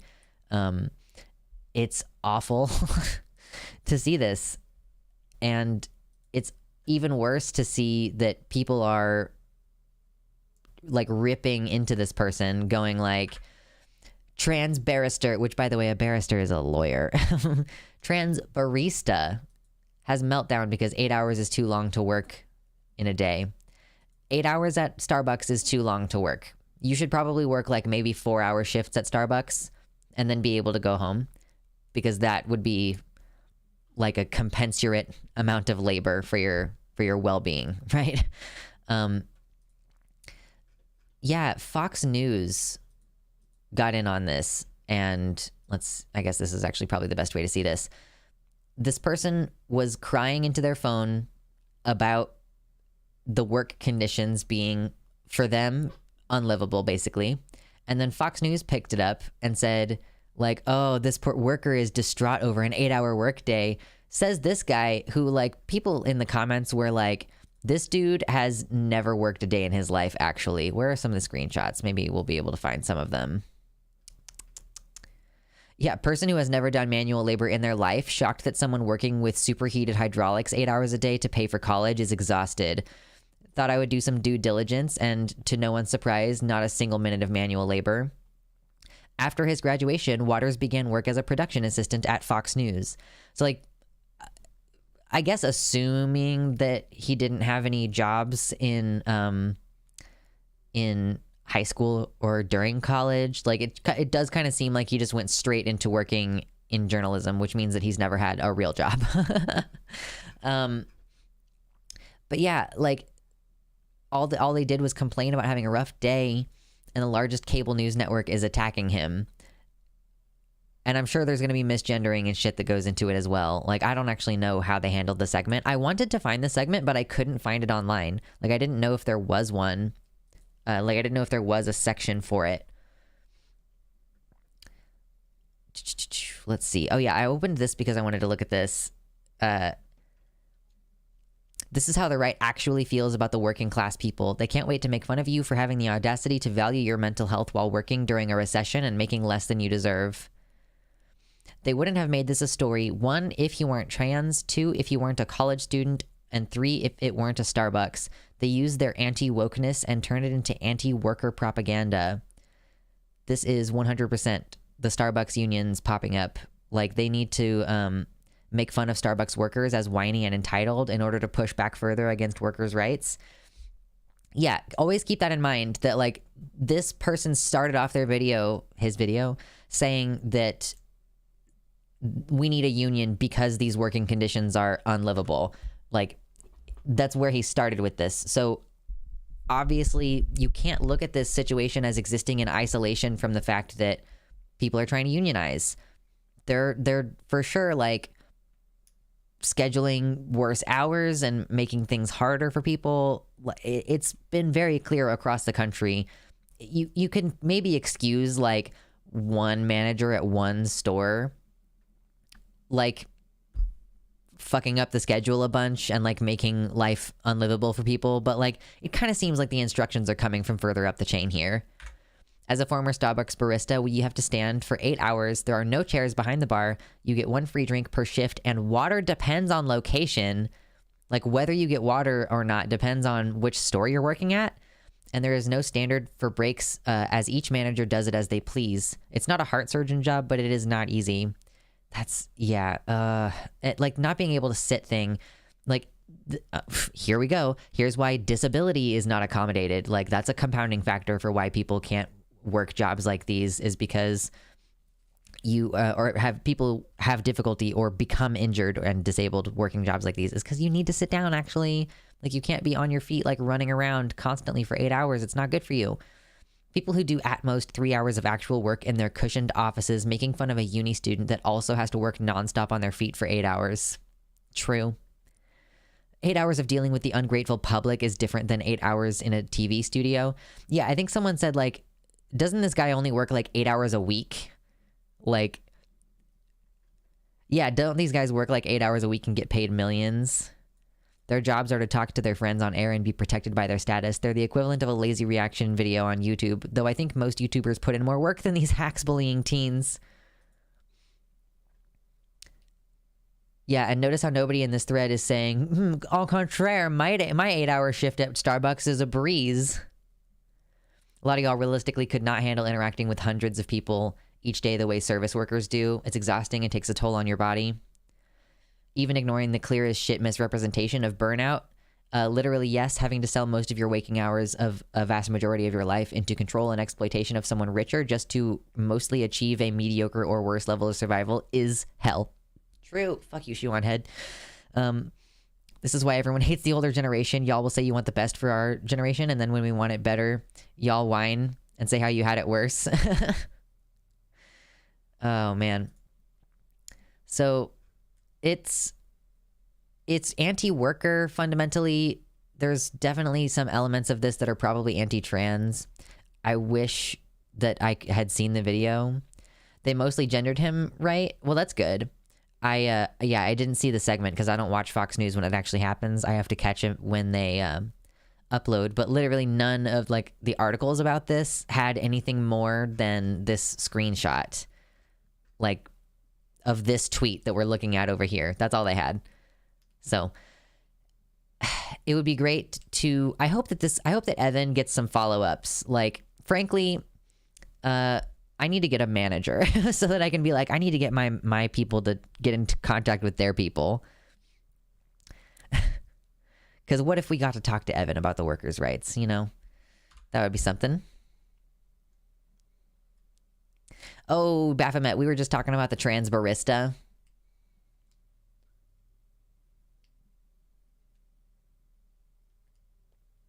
I can't watch that frat boy, what's his name on Fox? Which what's his name? There's so many what's his names. They all look like the same what's his name. Charlie says being a barista for 3 years has fashionably made me a meaner person just in general. I am trying to unlearn it. Thank you for saying, Charlie, because that is something that I really was struggling with toward the end of my being in retail.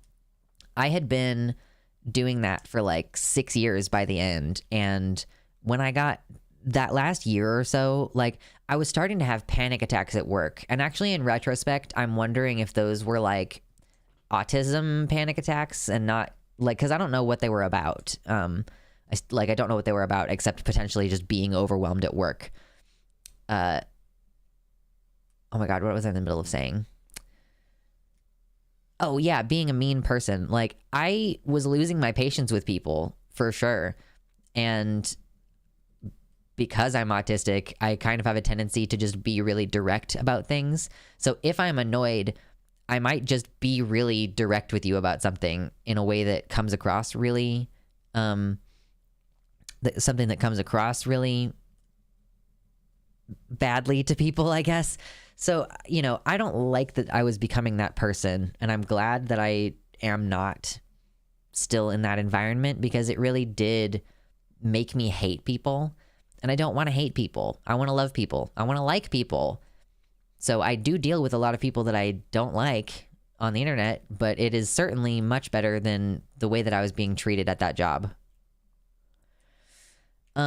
So Baphomet, like, Shuan hasn't recently said anything in particular fucked up. She was one of the tweets down here in this segment, and I just was like, I don't care to listen to anything she says, because she keeps pushing the fucking groomer rhetoric, basically. Like, she keeps being like, I'm against kids around drag queens because it's grooming and weird and pedophilic. So that's kind of where Shu is at this point. Fuck Shu. Yeah, true. I saw some conservative accidentally gender him right while trying to be transphobic and literally saying something along the lines of, I can't tell, so I'm going to use him because it's the neutral singular. It isn't, but okay. I guess it sort of used to be temporarily. Temporarily. That was not a very long-lived practice. Why do people think... That's so weird. People tend to think like, oh, this thing that happened within the last 100 years has always been the case. Like, truly, that's not normally how it goes. You silly billies. You little silly beanie boys. Good grief. He's probably burnt out as fuck in this video. I mean, yeah, I think that he's coming into this video off of that interaction with the woman, like, misgendering him, and... Or he had just gotten out of an interaction where a customer was yelling at him or something like that. Like, I get the impression that that's why he went into the back. As an autistic person who works currently at a grocery store, every day it's a nightmare because it's both overstimulating and people don't communicate their needs anymore. Customers just stare at me now instead of saying excuse me or asking me to move. Wow. Yeah, I would for sure be very rude to those people. Finn says, at my current job, things are okay and kind of slow, but I completely shut down the first day I have off. My Thursday shift is the worst because of my hyper coworker. That's another thing about working this kind of job is, like, you might be able to sustain it for like a week, but then your weekend comes and you fucking tank hard. And every day that you come home, you tank hard. There's no life to be lived when you're... The reason why you get burnt out in a job like that is because you are, like, you can work quickly, you know, and have a good, like, oh, I'm going to be nice to all these people and smile and put a lot of energy into doing everything correctly.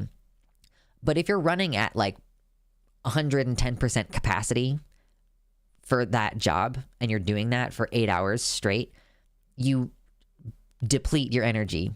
And you don't just deplete your energy for today, you deplete your energy for tomorrow. So when you go to sleep and you rest and have stress dreams about people screaming at you about how the icy machine hasn't been filled or whatever, you wake up in the morning and you're like, oh my God, I'm still tired and I feel like shit. And then you have to go to fucking work again for 8 hours, working at 110% capacity, except you don't have that much anymore. Like, you can't push past that point every single day. It doesn't work that way.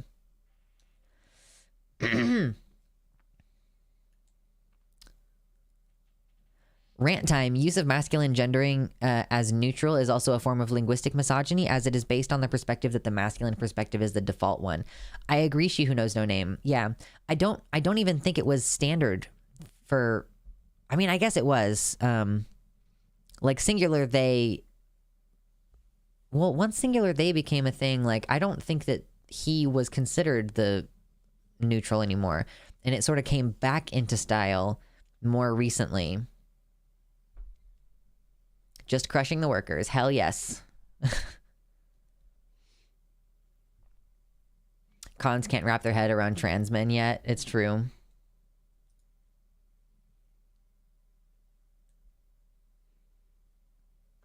I'm always exhausted and sleep when I'm done. I had to cut my days to 4 and literally have had shutdowns over just being out in public and having to be on. Oh my God. Yeah. It's really difficult to just... And that's part of why I was so tired after doing my part-time job at the Renaissance Festival over the past couple of months, was like, I'm working when I'm out there, not just for the period of time that I'm actually working, because I usually just give people breaks. So I'll hang out somewhere for 30 minutes and like sell their product for them while they're going to the bathroom or whatever.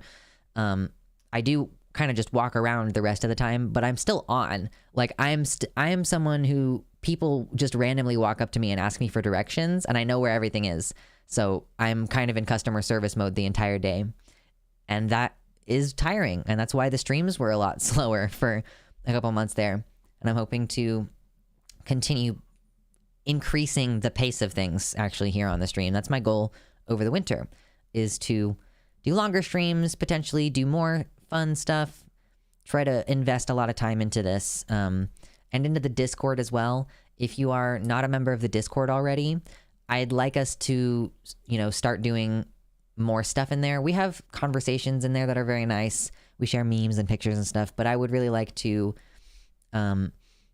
establish more community and like really focus on that this winter, because wintertime is important in the sense that it's a time where you're going to get real fucking depressed.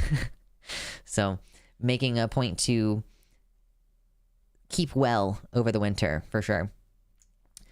All right, so it's 8 o'clock now, and we've still got a couple things left to talk about. There's like 60 people in here, which is really awesome. I love how we can just have like a steady 60 people. If you haven't yet hit like, I would massively appreciate it. It's free for you, and it's super quick. Over on the YouTube page, the little like button, and check your notification settings if you feel like it. Because if you turn on the bell for my channel, but you told YouTube that you didn't want notifications, it will not tell you about my channel. So fix your settings the way you want them to be fixed. I'm already feeling the winter depression. At 6 p.m. it's dark and it's messing me up.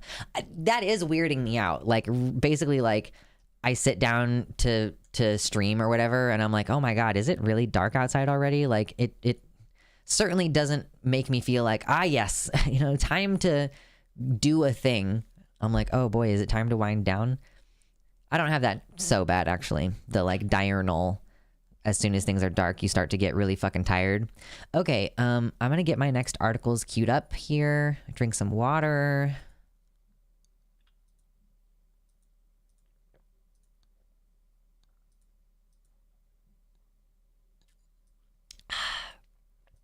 We love having thorough notes.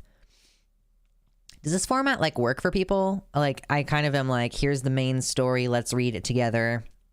And then we do kind of like look at commentary and stuff and like commentary on the commentary.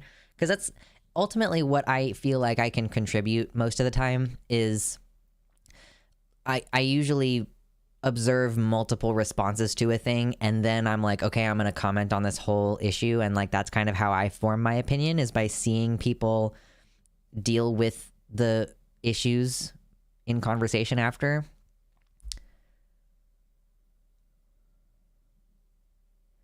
We had a damn blizzard yesterday. Oh my God, John Get Bent. That sounds crazy. It's fall time. You must be farther north to have gotten a blizzard. Boy, I am not looking forward to the snow. I don't like winter. I'm going to just bunker down this winter. Like I'm moving at the beginning of December into my own place for the first time. My partner and I are separating. There's a GoFundMe if you want to help me buy a bed, because I don't have one. And when I get into my apartment, I'm just going to focus on getting furniture and like organizing the place and being by myself all winter with my plants and my bugs I'm gonna get a macro lens so that I can take pictures of my bugs. Those Tupperwares right there have bugs in them. Anyway, that's gonna be my winter this winter. So it's gonna be super fun. I'm looking forward to my hermit mode. And in the spring, we will all emerge like beautiful butterflies. Le papillon. Le papillon? Le papillon. Yeah, I think le papillon. I'm lucky I love winter. I'm depressed the other half of the year. There's something for everybody, I guess, you know? I think I'd rather be cold than be hot. We've already discussed this. I can't actually, like, hi, my disability, one of the things about it is that I cannot regulate my body temperature very well. So I get heat sick, like, way quicker than other people do. And it's not a fun time. Like, I actually have to be very careful in the summer to not, like, become a medical emergency that other people then have to deal with, you know? I try to avoid that problem. We've been talking about detransitioners a bit on the channel recently, and including getting in trouble on Twitter for the way that we talk about detransitioners on the channel recently. So, hold on. I used to like autumn the most, but since I moved here, I like spring a lot. I like spring because of, like, I'm becoming a different person. How many bug buddies do you have? Oh my god, Mersh. Hundreds, literally hundreds. I don't, like, yeah, I can't count them. Especially the ones that move real fast. Like, there's no way. There's something to hate about every season. True. Okay. We've been talking about detransitioners a bit lately. We talked about Casey Miller and how he was like, I'm balding and that's not good. And we also found out that they were balding before they even started testosterone. So whatever. We've talked about it a little bit. I'm interested in having more positive conversations about detransitioners rather than focusing all the time on the ones that are harmful, like the ones who are weaponizing their rhetoric to basically advocate for restricting access to healthcare for trans people. I think it's important, like, I always think it's really important to counter those narratives because, first of all, they're usually riddled with misinformation, and I think it's really important to counter that misinformation. But yeah, also because I think that they have a harmful, they weaponize and like use their experience in a harmful way. And I want to point out, like, the things that are obviously wrong about their perspective in that weaponization of their experience kind of way. So I do think that's important, but I don't want to focus on it all the time. And in the spirit of trying to find detransition narratives that are more positive, I wanted to look at this article today. Baphomet. So I will do a little aside. I'll cut this part out of the segment. I posted, so it was like a month ago that I streamed about Casey Miller. And in that stream, you know, like, we were like talking about his rhetoric and like maybe poking a little bit of fun. Throughout the segment, I tried to be sympathetic. I was like, yeah, I mean, it sounds like this sucks. I really wish you weren't weaponizing your rhetoric against us, but like, you should have known that this was going to happen. And then I posted the video just now this week because I'm like a month behind on editing and I'm trying to catch up on that. So when I posted the video this month, obviously I utilize the understood mechanisms of YouTube on my titles and thumbnails. So sometimes I completely misrepresent what's in the video with my title and thumbnail for the purpose of getting someone to click in. Like not necessarily completely misrepresent, but I will sometimes go like, oh, you know, this scumbag detransition or whatever, like, because I do think that he's being kind of a scumbag. But in the video, I'm actually quite sympathetic, you know? So in the title and thumbnail, I'm going hard like this detrans grifter. But in the actual video, I'm like, yeah, it sucks, but please stop weaponizing this against trans people. So I recently followed some detrans people on Twitter. I asked, before I uploaded the video earlier this week, I posted like, hey, are there any non-shitty detrans accounts that I can follow? Because I do want to learn about them and sort of passively take in what they're experiencing. in the hopes of like establishing that detrans people aren't inherently aligned against trans people's interests. Detransition doesn't always mean someone is going back to being cis. I guess some people will consider themselves detrans and still identify as kind of non-binary. I don't really think that makes any fucking sense, but that's neither here nor there. So since I had already followed some detrans people, like literally just before I posted this video with a kind of spicy title and thumbnail, one of those detrans people got really annoyed with me and commented on it and was like basically accusing me of using hateful rhetoric toward detrans people, I think. And I was like, you've been successfully tripped up by a clickbait title and thumbnail. Like, you've been successfully outrage baited by my outrage bait, you know? And if you would actually listen to the content, you would know that that title and thumbnail are only there to get you interested, and then we actually have a serious discussion that includes a lot of like sympathy on my part for how difficult the situation must be to deal with. But they doubled down. I don't know their pronouns, I'm just using they. They just kept like, it's not that they doubled down, it's that they picked a different thing to be upset about. They accused me of fishing for sympathy. They're like, I'm not gonna watch this video just because you want me to have sympathy for you. And I was like, that's, first of all, I originally misread their comment.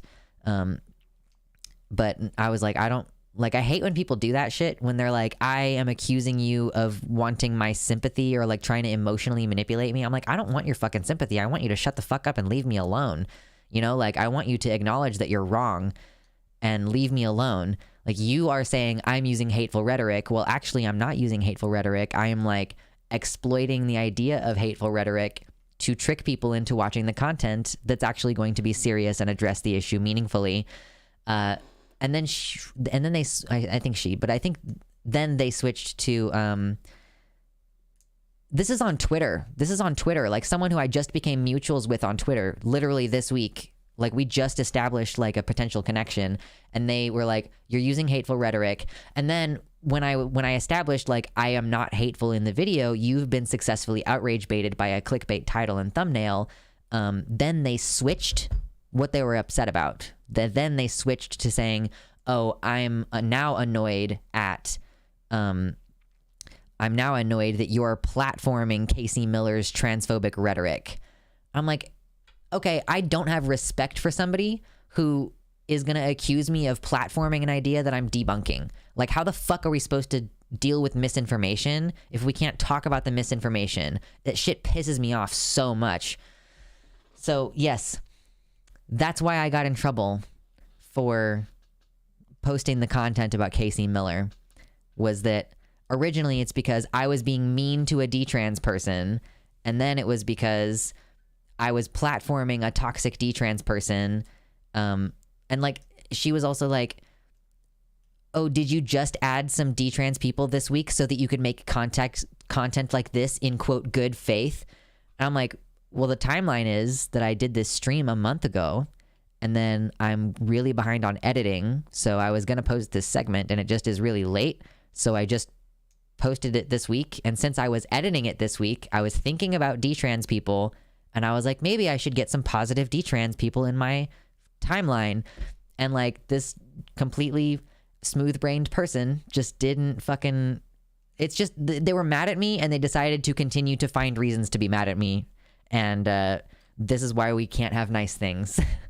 This is why it's so hard to make friends. You just have to remember, just because someone is detrans doesn't mean they're not still a fucking insufferable SJW. So anyway... Oh, I don't need my headphones to get into an article. We're going to read an article. Good faith's a Keffel's line. Someone's been tenderqueering. True. Yeah, so suffer with me on that one, I guess. That's a conversation I had to fucking have this week.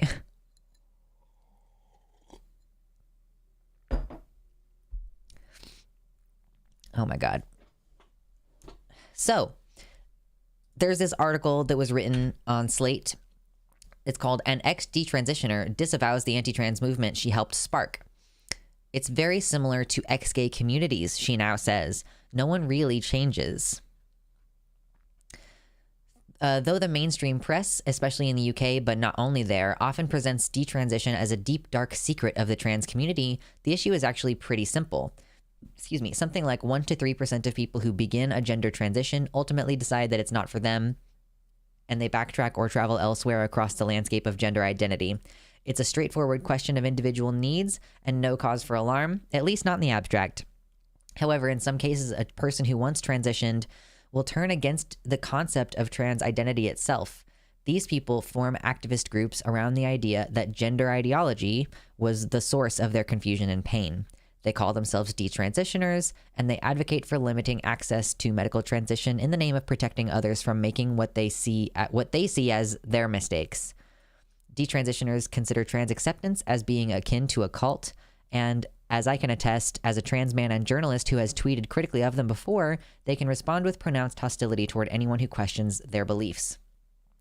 Yeah, it's they accuse us of being weird and cultish, but it is they who defend the leader and like come after you for your wrong think. Like in truth, like it's actually very funny that I just had that thought. They get so pissy about like, you're trying to control what we say. You want to force us to call pregnant women pregnant people instead of pregnant women. Like you're trying to strip this away from us.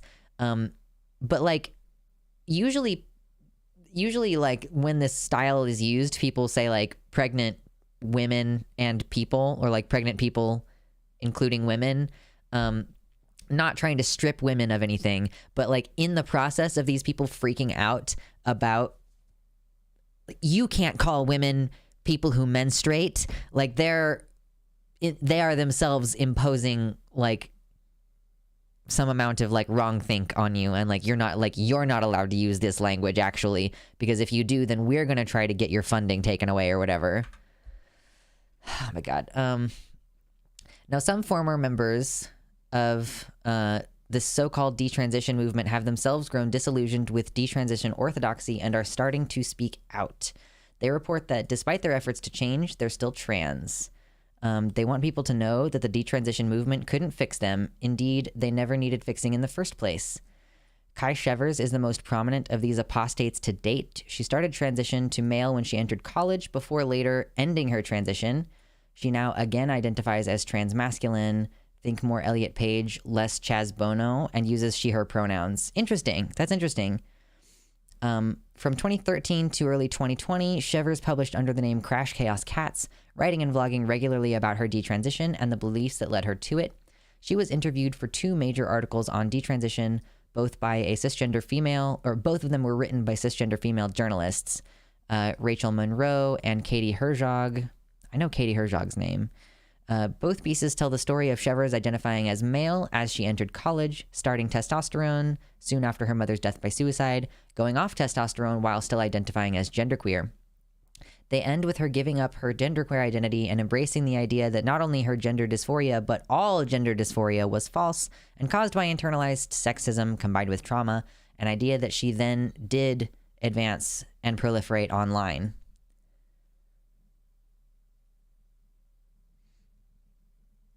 Okay, looking at chat. Today, Shevers has recanted this view. According to her, like the ex-gays of the 90s and 2000s, many of whom claimed that they overcame their sexuality after religious conversion only to reaffirm it later, some detransitioned people still struggle in private against feelings of gender dysphoria that they can never fully suppress. It's very similar to ex-gay communities where there's a story out there that people change and it's great and everything, but no one really changes. They learn to keep their desires under control. I think that many of us have suspected this. I think that some of the most like vocal detrans people are people who still struggle a lot. And I do frankly think that some of these people might be detransing in order to make money, because they're frankly being given a lot of time and attention in the media. Like, can you imagine being Helena Kirshner right now? Like, she is getting flown around the country. Like, that she's probably visited like an increasing number of states because they keep flying her in to talk to these, you know, speak in front of these city council meetings in opposition to youth healthcare and stuff. Like, the number of opportunities that you get by being a public detransitioner would be crazy. It would be crazy. I would make so much money if I publicly became it. It's so sad. I wish that I didn't have morals. Like, I really do. I wish that I could just sell out. Detransitioners may be a small group. Even the highest estimates are in the hundreds, compared with an estimated number of trans people in the low millions. But they have been influential in pushing their denial that trans identity is real. Publicly, detransitioners disavow not only their individual transition histories, but also the fact that transition helps trans people worldwide to live comfortably in their own skin. A few men also identify as detransitioned. Most of the community congregates in sex-exclusive online forums for detransitioned women only. Yeah, detrans does tend to also be kind of a female, like, assigned female-focused thing. Although we have recently discussed someone who was assigned male and supposedly had a very bad surgical experience and identified as detrans. Oh God. These people believe gender dysphoria is common among women and disappears when they learn to love and accept their female bodies. How many of these people are actually trans? Like, are actually gender dysphoric, at least? Detransitioned women have gained influence because of strong interest in their stories by both anti-trans activists and some journalists. Yeah, protect the women. Protect the breeding stock. You have to do everything you can. Like, the worst thing in the world is for a female to make themselves, like, unbreedable. In addition to being featured in countless horror stories aimed at frightening parents of gender non-conforming youth and undermining trans people organizing for their rights, this influence translated to a major loss for trans rights in the UK last December when Kira Bell, a detransitioned woman, successfully argued in court that doctors and parents of transgender youth were incapable of helping them to navigate decisions about transition-related treatment without court oversight. Yeah, are they fully doing that? Like, you're required to have the consent of the court in addition to, like, the medical oversight in order to... Yeah, no, NBJ, for sure. I could, by some definitions, be considered detrans because I have been on and off T. But, like, that, I mean, that's, like, the thing that I originally, like... You remember when Calvin Guerra made a video about me? Did you know that Calvin Guerra made a video about me? Like, a whole video about me, like 3 or 4 years ago, because I made a video about how I had quit testosterone and how I was like, it's okay if you do that too. Like, you can try hormones for a while, get some of the effects, and then stop taking it, and it'll be fine. And yeah, basically, like, there were accusations that I was detrans at that time. Like, I've been on T for 2 years, and then off for 2 years, and then on for 2 years, and now I'm currently off for about a year now. And, like, I may or may not go back on and off at various points in my life. It sort of fucking depends on what I want to do. I'm considering it right now because my body keeps trying to have periods, even though I just got the IUD put in, and they are way more painful now than they used to be. And I'm like, wow, I really just need this to stop. So there's, like, a number of different reasons why you would want to take T in the first place. I've also taken T in the past for the primary purpose of, like, I need to be emotionally stable right now, and I'm not. In, like, at that time with the estrogen, I was, like, not like able to control my emotions very well.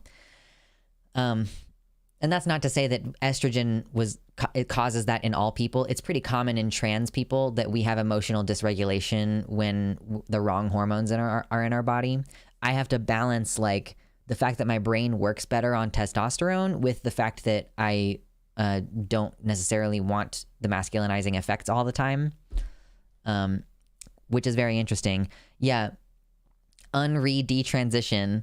I have, yeah, and because I am still so interested in surgical possibilities in the future, like, even medically, I don't think you consider me detrans, you know? Yeah, for us, T had us way more unstable and unhealthy, angrier, which is saying a lot. yeah, I guess that would be saying a lot. Do, re, mi, transition. True. Yeah, there's a very much a protect the women kind of thing going on here. Detransitioned women have gained influence because of strong interest in their stories, in addition to being featured in countless horror stories aimed at frightening parents of gender nonconforming youth. Wait, did I already read this? I did already read this, my bad. The Bell case was what finally prompted Shevers to go public with her criticisms of the detransitioned women's movement, despite being one of its founders. She says, it was Kira Bell in the UK, and seeing how detransition can be used to dramatically affect trans people's access to healthcare, she said. People give a certain weight to those detransition stories, and we always try to emphasize that there were a lot of us, but the gatherings that took place were not large. They never got more than 30 women, and not all of them were detransitioners. Trans people deserve access to support, and it makes no sense to shut down people's access to medical transition just because some people end up detransitioning. Blah, blah, blah. I thought it was time to duel right then. At age 35, Shevers is no longer saying she was wrong about everything, either in her transition or her detransition. She currently identifies as a transmasculine, butch, dyke, genderqueer, something like that, and said she/her pronouns contrast with her male-sounding voice and masculine presentation. She doesn't think that every single detransitioned woman is really trans and understands that others may have different experiences. Shevers believes strongly that every person deserves the right to question their gender identity and find their own paths. Recognizing the good in her detransition experience, I love this, saying, there's not always space in trans and queer communities for transmasculine people to talk about internalized misogyny. I could talk about it openly without worrying that people were going to be upset by it. She even sees the good in some of the ideology, which is based in radical feminist ideas about internalized misogyny and male violence. Not all the radical feminist ideas were terrible either. I learned a lot about women's history, Shevers said. A lot of what I read was pretty interesting, so I'm glad that I explored that stuff. Interesting. Like, coming out after being, like, kind of turfy, I guess, and being like, I don't agree with their views, but I am glad that I at least learned some about that, like, feminist history. I can see that. As the detrans community that Shevers helped spark grew, its repressive and transphobic sides eventually became too much to ignore. Shevers found her gender dysphoria, which she once thought had disappeared for good, began to come back strongly over time. My sense of being a woman unraveled and was feeling more like a dude or a gender weirdo. But I was fighting against those feelings because I'd built a life in the detransition community, and I knew a lot of the other women in the community wouldn't be happy with it if I came out as trans. I tried to explain it in a radical feminist framework and find the root causes and do everything to make these feelings go away, and that didn't really work. The only thing that did work to make them go away was accepting them. I had to make a move to accept them. A second ex-member of the detransitioned women's community, whom I will call Max, confirmed Shevers' characterizations. Max, who identifies as transmasculine and asked to use she/her pronouns, quote, for now, requested to use a pseudonym and avoid identifying details. She's fearful of the harassment that detransitioned women and their anti-trans allies direct against trans people who disagree with them. There you go. I mean, like, it goes without saying, I guess, but, like, they do retaliate, and there is an amount of fear, really, that might be keeping some of these people in. Like, it's culty. They keep people in line with their, you know, their consistent policing of behavior, basically. Gorge. Drink water. Oh my God, my throat. Oh my God, hit like on the stream if you haven't already, please. Shevers and Max don't know each other. While Shevers was becoming disillusioned and distancing herself from detrans circles, Max, who was in her early 20s, was beginning to explore detransition. She said she would watch Shevers' detransition videos, quote, obsessively.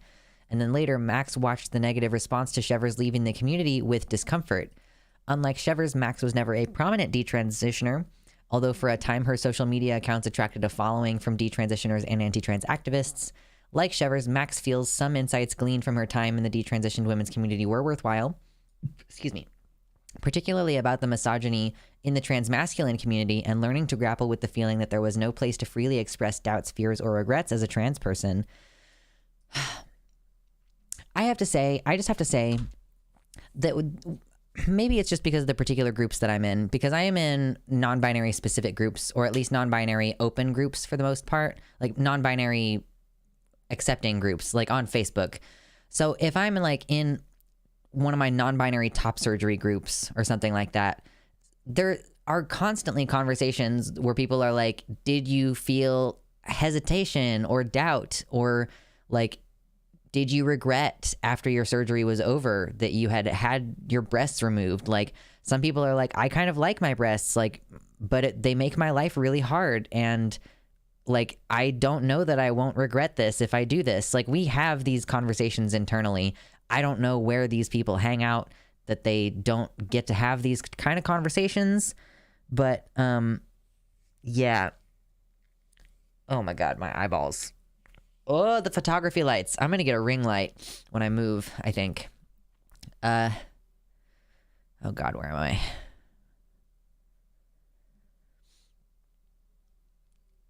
I do think it's an interesting point to make about the it's a valid thing to point out that there is misogyny in the trans masculine community. Like, but I don't think that that's like necessarily internalized misogyny in the sense that trans people are like trying to escape some kind of internalized misogyny. I think that what happens is that trans men really want to pass as male, and one of the things that you can do to do that is be really shitty to women. So, okay, let's resume reading. Oh, we got a bit left. We might not read the entire rest of the article. After coming out and beginning... Wait, hold on. I do want to acknowledge this in here. As a person of color, Max also has strong criticisms of how trans peers responded to her non-whiteness and of racism in the trans community at large.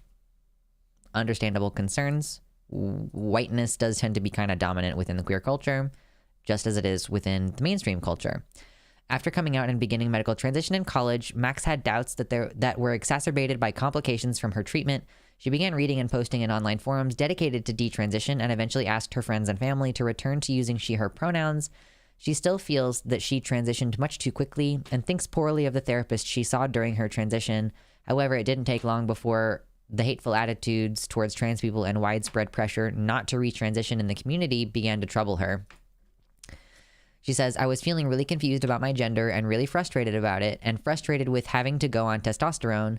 I thought maybe I wouldn't need testosterone by immersing myself in that community, but I realized I still want tea, but I really feel like I shouldn't. Why did I feel like I shouldn't? I felt like I shouldn't because I'd been gulping down TERF rhetoric, she said, referring to the beliefs of trans exclusionary radical feminists. Asked why she wanted to speak up, Max offered her harshest criticisms of the movement. I guess the biggest thing for me was realizing I was taken advantage of. I was very recently trans and very recently detrans, and the people basically used my experiences as ammunition against trans people. I let it slide for a while because I was so used to being ignored and even ostracized by the trans community. We are fucking terrible about this. We need to be better about having camaraderie. The more we attack each other within our community, the more we send people into the arms of fucking detrans folks who love bomb the shit out of them. Like, oh my God. In talking to former and current members of the detrans community, I also spoke with people who described their experiences differently. Not everyone who detransitions experiences dysphoria again or holds transphobic views, emphasized one detransitioned 18-year-old from the UK, saying, I'd like people to know that detrans women genuinely possess a variety of viewpoints, and painting all of us with the same brush doesn't help anyone. This young woman, who asked to remain anonymous, said that transition may help dysphoria for some people and that she doesn't take issue with trans women using women's restrooms. She also believes that every study that shows medical transition is widely effective has major flaws, and that her own gender dysphoria stemmed from internalized misogyny. Interesting to simultaneously believe that transition can help people and trans women are women, also believing that every study that supports the idea that medical transition may help people who are dysphoric has major flaws, and that her own dysphoria was not like from being trans, it was just from misogyny. She said that confronting those misogynistic attitudes has reduced her own gender's dysphoria a great deal. I mean, yeah, I'm glad. That's interesting. Because of her very visible and central role in the detrans community, Shevers takes a lot of the responsibility for its most toxic aspects. She's clear that she now believes she and others in the community hurt trans people by telling them that dysphoria was internalized misogyny that would go away if they loved themselves enough. The detrans community, with her as a participant, also hurt trans people by allying with extreme anti-trans activists and giving them political ammunition against trans people, making detransition stories a central feature of anti-trans fear-mongering and supporting activism aimed at limiting access to medical transition. I'm glad that she's taking responsibility, at least, for her complicity in this. Shevers hopes that by putting her real name on this story and describing the patterns she helped perpetuate, her words will ring true, despite her history of saying very different things than what she says now. One such pattern is treating the desire to transition as if it were a drug addiction, a persistent impulse to be guarded against throughout a formerly transitioned person's life. Shevers shared evidence of language detransitioned women had plucked from self-help groups, such as Alcoholics Anonymous, applied to the ongoing desire to appear male. Oh, wow. Really? So basically what she's saying is that the detrans people would try to like keep each other accountable Alcoholics Anonymous style to prevent them from retransitioning. Whoa.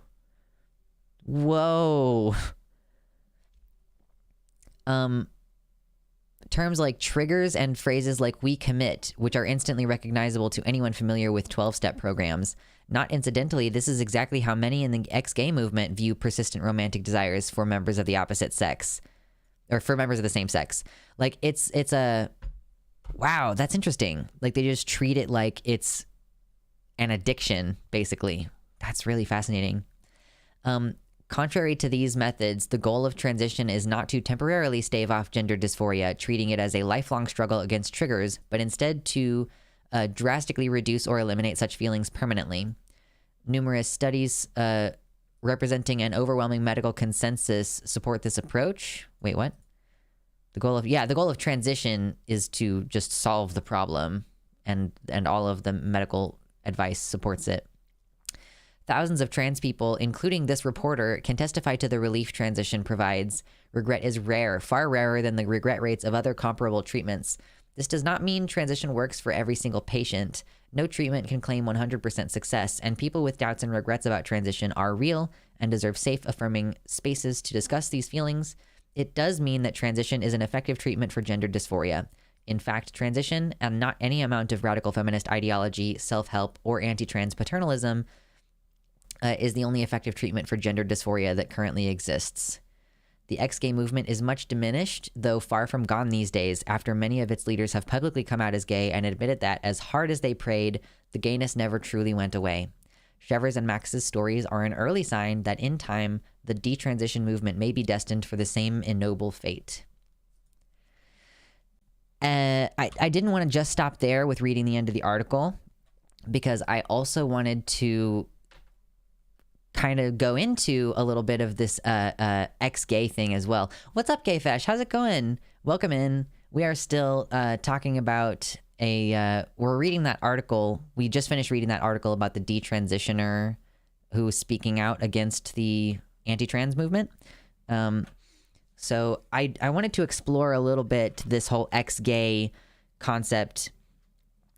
There have been these same types of arguments made about like, oh, if you just focus really hard and you will stop being gay, or like it's not so much about not being intrinsically gay as much as it's about you not behaving gay. So if we can like shock therapy you into being okay with having sex with women, that's the preferable outcome. Or like you can be celibate, you know, when the ex-gay thing was going around, that's kind of where the level of rhetoric was at.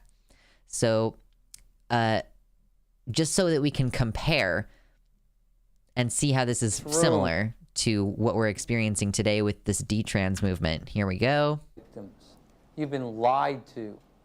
You were not born this way, and you can heal. Anthony Falzerano is preaching one of the more controversial and politically incorrect gospels of the day. The politically incorrect gospel. Homosexuals are made, not born. That homosexuals are only come into existence after they've been, sexually molested, basically. How many of you in this room were sexualized before the age of 18? Through inappropriate early exposure to sexuality and Look at emotionally absent fathers. Victims.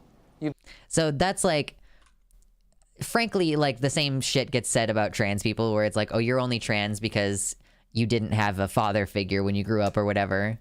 Let's see what else is in here. So Chloe Cole is a detransitioner who kind of has been cropping up in these conversations recently. Detransitioners wouldn't have to get political if the trans lobby med industrial complex would stop selling, quote, gender-affirming surgeries and hormones as anything more than cosmetics. Like, this was Chloe's response to, like, comparing the ex-gay thing to the political detransitioner thing. So Chloe's response is, like, something about detransitioners wouldn't have to get political if the trans lobby wouldn't stop trying to force people to be trans or whatever. Aaron Reed points out, note how she doesn't push back on political detransitioners being the new ex-gay movement. People Chloe testifies alongside explicitly support modern incarnations of that movement. Chloe, your existence and regret is yours, no one else's. Stay out of family's medical decisions. Yeah, we haven't gotten into it on stream yet. It's actually on my docket. I'm not sure if I'm going to get to it because it feels like such an exhaustive topic to get into. But the city council meeting that they had in Florida, Chloe testified there being like, I'm a detransitioner, you shouldn't let trans kids have access to hormones. And the people that she speaks alongside are like people who previously have been like ex-gay supporters, like ex-gay supporters. I should say, like, people who support conversion therapy against gay people, you know, like people who've been politically active for 20 years, back when it used to be, it used to be socially acceptable and appropriate, in fact, sometimes to, you know, oh my God.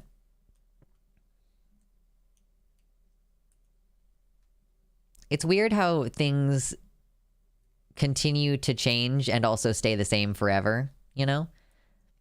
But it's good to see people not only figuring themselves out in terms of their transition and stuff, but also being able to have the strength to come out and be themselves again, even though they are in a social situation where they're going to be punished pretty severely for, like, not continuing the charade of being detrans.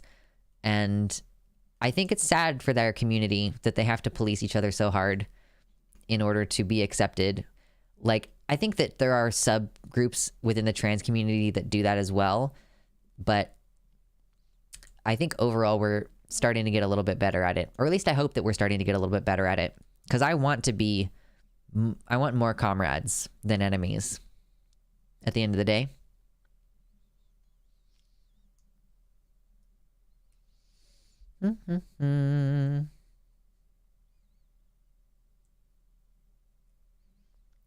Mickey said, yeah, I got top surgery, but I went non-flat, removed most of the breast tissue, because I couldn't imagine being completely flat. But I was in those groups too, and we talked all the time about top surgery options.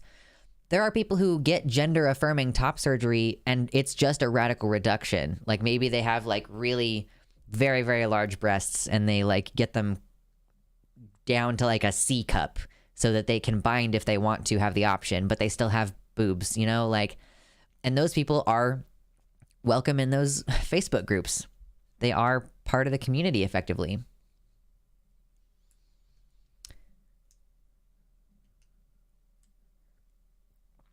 Oh, it is also worth pointing out that they didn't even say sexual abuse. They said, quote, inappropriately sexualized, which could be that they watched porn in the religious context, which is insanely common for heterosexual boys, for instance. A frustrating lack of precision and weaponization of wording. Yeah, I hadn't picked up on that. I had assumed that would be, I assumed that inappropriately sexualized, that they were trying to evoke molestation, but I didn't know that that was a phrase used in the religious context for also, like, watching porn. Like, that is inappropriately sexualizing the children for them to stumble upon porn. That's crazy.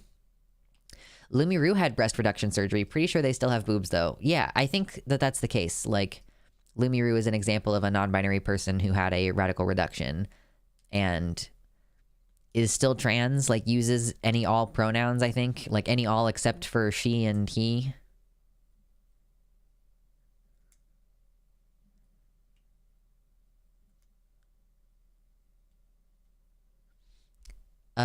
You posted a link in chat. Oh, here we go.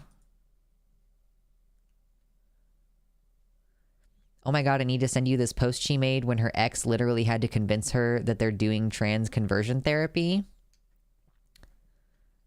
Okay, what is this? Seeing myself in the stories of other conversion therapy survivors. Back when I was still in the detransitioned radical feminist community, wow, I can't highlight this or you will not be able to see anything. I watched The Miseducation of Cameron Post with another detransitioned woman. That movie is about a teenage lesbian in the US who's sent to an ex-gay camp after she's caught messing around with another teenage girl. Part of what they do at the camp is to look for root causes of being gay and try to find what's behind their feelings. What kind of trauma or other experiences supposedly caused their same-sex attraction disorder. The gay kids have to fill out a worksheet with an iceberg on it. The tip of the iceberg represents being gay, and the larger section of the iceberg underneath the water is supposed to symbolize their real underlying problem. Oh no. Oh no. Oh my God. Yeah, but all is lost. Yeah, that's a point that Natalie Wynn made at one point. We would have less people regretting gender affirming surgery if trans meds and cis people stopped saying you need to want surgery to be trans. Yeah. People will be like, you still have your I don't know. They're stupid. Anyway, their gayness and or gender nonconformity is supposed to be a symptom of this larger problem, usually unresolved trauma or experiences in childhood that supposedly interrupted their normal development. After we watched this movie, the other detransitioned woman told me that the iceberg exercise and other ways the counselors at the camp approached being gay reminded her of how she talks to people trying to overcome gender dysphoria. Oh no, she just realizing in real time. At the time, this woman, Devra Zahav, was one of the main leaders and organizers of the detransitioned radical feminist community. She set herself up as someone who had worked through her own gender dysphoria, made peace with being a woman and having a female body, and who was now able and eager to help others do the same, relying heavily on radical feminist and lesbian separatist literature, as well as her background going to therapy support groups, 12-step groups, and using the courage to heal to process her own trauma. She believed that trauma could cause, quote, women to disidentify from being female and reject their female bodies and womanhood, create trans or genderqueer identities as a dissociative disorder. Wow. So much pathologization. I was one of the first people she corresponded with. Watching that movie made her anxious because, much like the people in it, she encouraged people to treat their gender dysphoria as the symptom of a larger unconscious problem. She told people that they needed to discover what was behind their feelings in order to find this root trauma or problem and heal from it. She asked me how she was different from those people in the movie, and I knew she was asking me to find a way to deny that what we were doing in our own community was more or less the same thing, that we were practicing our own kind of conversion therapy. This was a reoccurring pattern in our relationship where she would turn to me to help her rationalize and deny harmful behavior. I don't remember what I said, but I came up with some bullshit answer about why what she did was different from what the ex-gay people in the movie were doing. She was asking me to help hide what she was doing from herself, and I did my best to do so, while at the same time knowing on some level that I was concealing the truth from both of us. I was even bold enough to say that I felt like I could understand and relate to what those ex-gay people were trying to do by digging into their feelings, while also asserting that what we were doing was completely different. I suppose the main reasons we thought we were different was because we weren't anti-gay and encouraged people to unlearn internalized homophobia as a way to, quote, overcome gender dysphoria. And we thought that our methods actually worked, except that they weren't working for me anymore, and it was getting harder and harder for me to pretend otherwise. Oh no. Yeah. I don't want to read the whole rest of this article tonight, but that's pretty funny. It's as funny as it can be while it's also kind of sad. AA the gay away. True. Oh my gosh. Oh my goodness gracious. It's really important to stretch and stand up once in a while. Oh, my chest hurts a little bit. That's okay. This is why I think it's crazy that people say we're transing the gay away when it literally makes no sense. You know that we can't do that.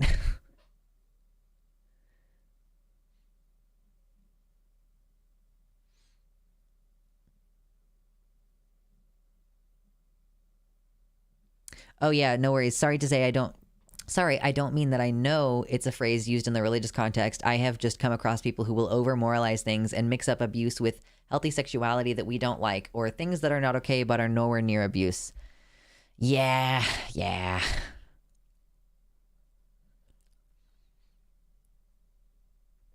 Well, let's see.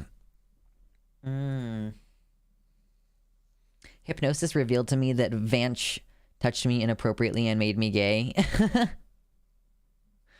Oh no. Hey Shalender, welcome to the website. It's the same shit I heard in church growing up about struggling with homosexual feelings. I do think that it is more or less the same kind of bullshit at the end of the day. Yeah, geez Louise. If you're enjoying the stream, hit the like button, babes. Oh my god, hit the like button. And consider throwing me like a $5 dono or something. This is, sometimes it's tiring going through so much like fucked up news. Like, you know, you gotta, like, if you're talking about the detrans people, you gotta talk about the people talking about the detrans people. Like, there's always a million and one things going on. It's like, do I even want to talk about Florida banning trans healthcare for the youths? I feel like I have to at some point, because I have talked about it previously on the channel, and they've actually, maybe, I don't know, I guess I might wait until after they establish the actual rules, and I'll maybe just do a huge segment on just that one topic, because it's a big topic. It's such a big topic. Kai's technically not detrans anymore, but isn't taking HRT. Yeah, like former detrans people in fluctuation with their transitions and all, been lurking for a bit. We appreciate the lurkers. Lurkers are always fun to have around. I'm trying to think if I do technically have this one last segment. Let's take a look at the notes that I have for this one last segment. We might go ahead and do this, kind of depending on how much time we have. Maybe on Sunday I'll do my big Florida segment, because there should be... I think that they should have finished writing the actual rules that they plan to instate by that point. The asshat running that meeting was so insufferable. Yeah, I know. We're going to watch videos and stuff about it. We'll probably save it till Sunday. I'm hoping on Sunday that we do a longer stream, because it'll be in the daytime when we're more, like, active. Like, listen, with my current schedule, I go to bed at midnight and then I wake up at 8 a.m. And I'm just on this schedule because I share a bed with someone who's on that schedule. And it's just kind of easier for us to be on the same schedule than for me to come to bed at 2 a.m. and potentially wake him up and then make him miss his alarms in the morning. Not going to be a problem for much longer. Let's see. Oh, yes. Let's see.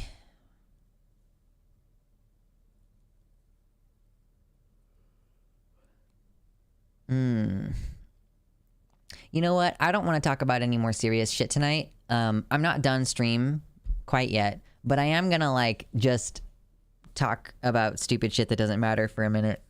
If that doesn't bother you, if you're ready to go and you're done with the top, like you only want to be here for the politics, that's fine. I hope you have a great night. Leave a like before you go. Consider subscribing and checking your notification settings. Consider dropping us a dono. I'm going to be moving soon, and I very much appreciate any help with getting security deposit and everything figured out at my apartment. But yeah, I did have like one kind of silly thing that I wanted to talk about that doesn't matter. Where did you get your horns? Yeah. Oh, before we go tonight, or before we switch off completely off the politics segment, before anybody leaves, go to the ustranssurvey.org and fill out the survey if you are trans or detrans and you live in the United States or you are a United States citizen living abroad. Yeah, make sure you fill out the survey and have your name, like not have your name, have your voice heard. Get involved in the statistics within the community there. What hobbies have you been spending time on? Honestly, Anjali, not... Okay, it's not like I'm not investing time in my hobbies right now. The time that I'm investing in hobbies right now is that I am doing a lot of like film interpretation, and basically I'm in my House of the Dragon moment. So the silly thing that is not important, that I just kind of want to like chit chat with you a little bit about, is the dragons in House of the Dragon. So I expect to lose some of you, which is fine.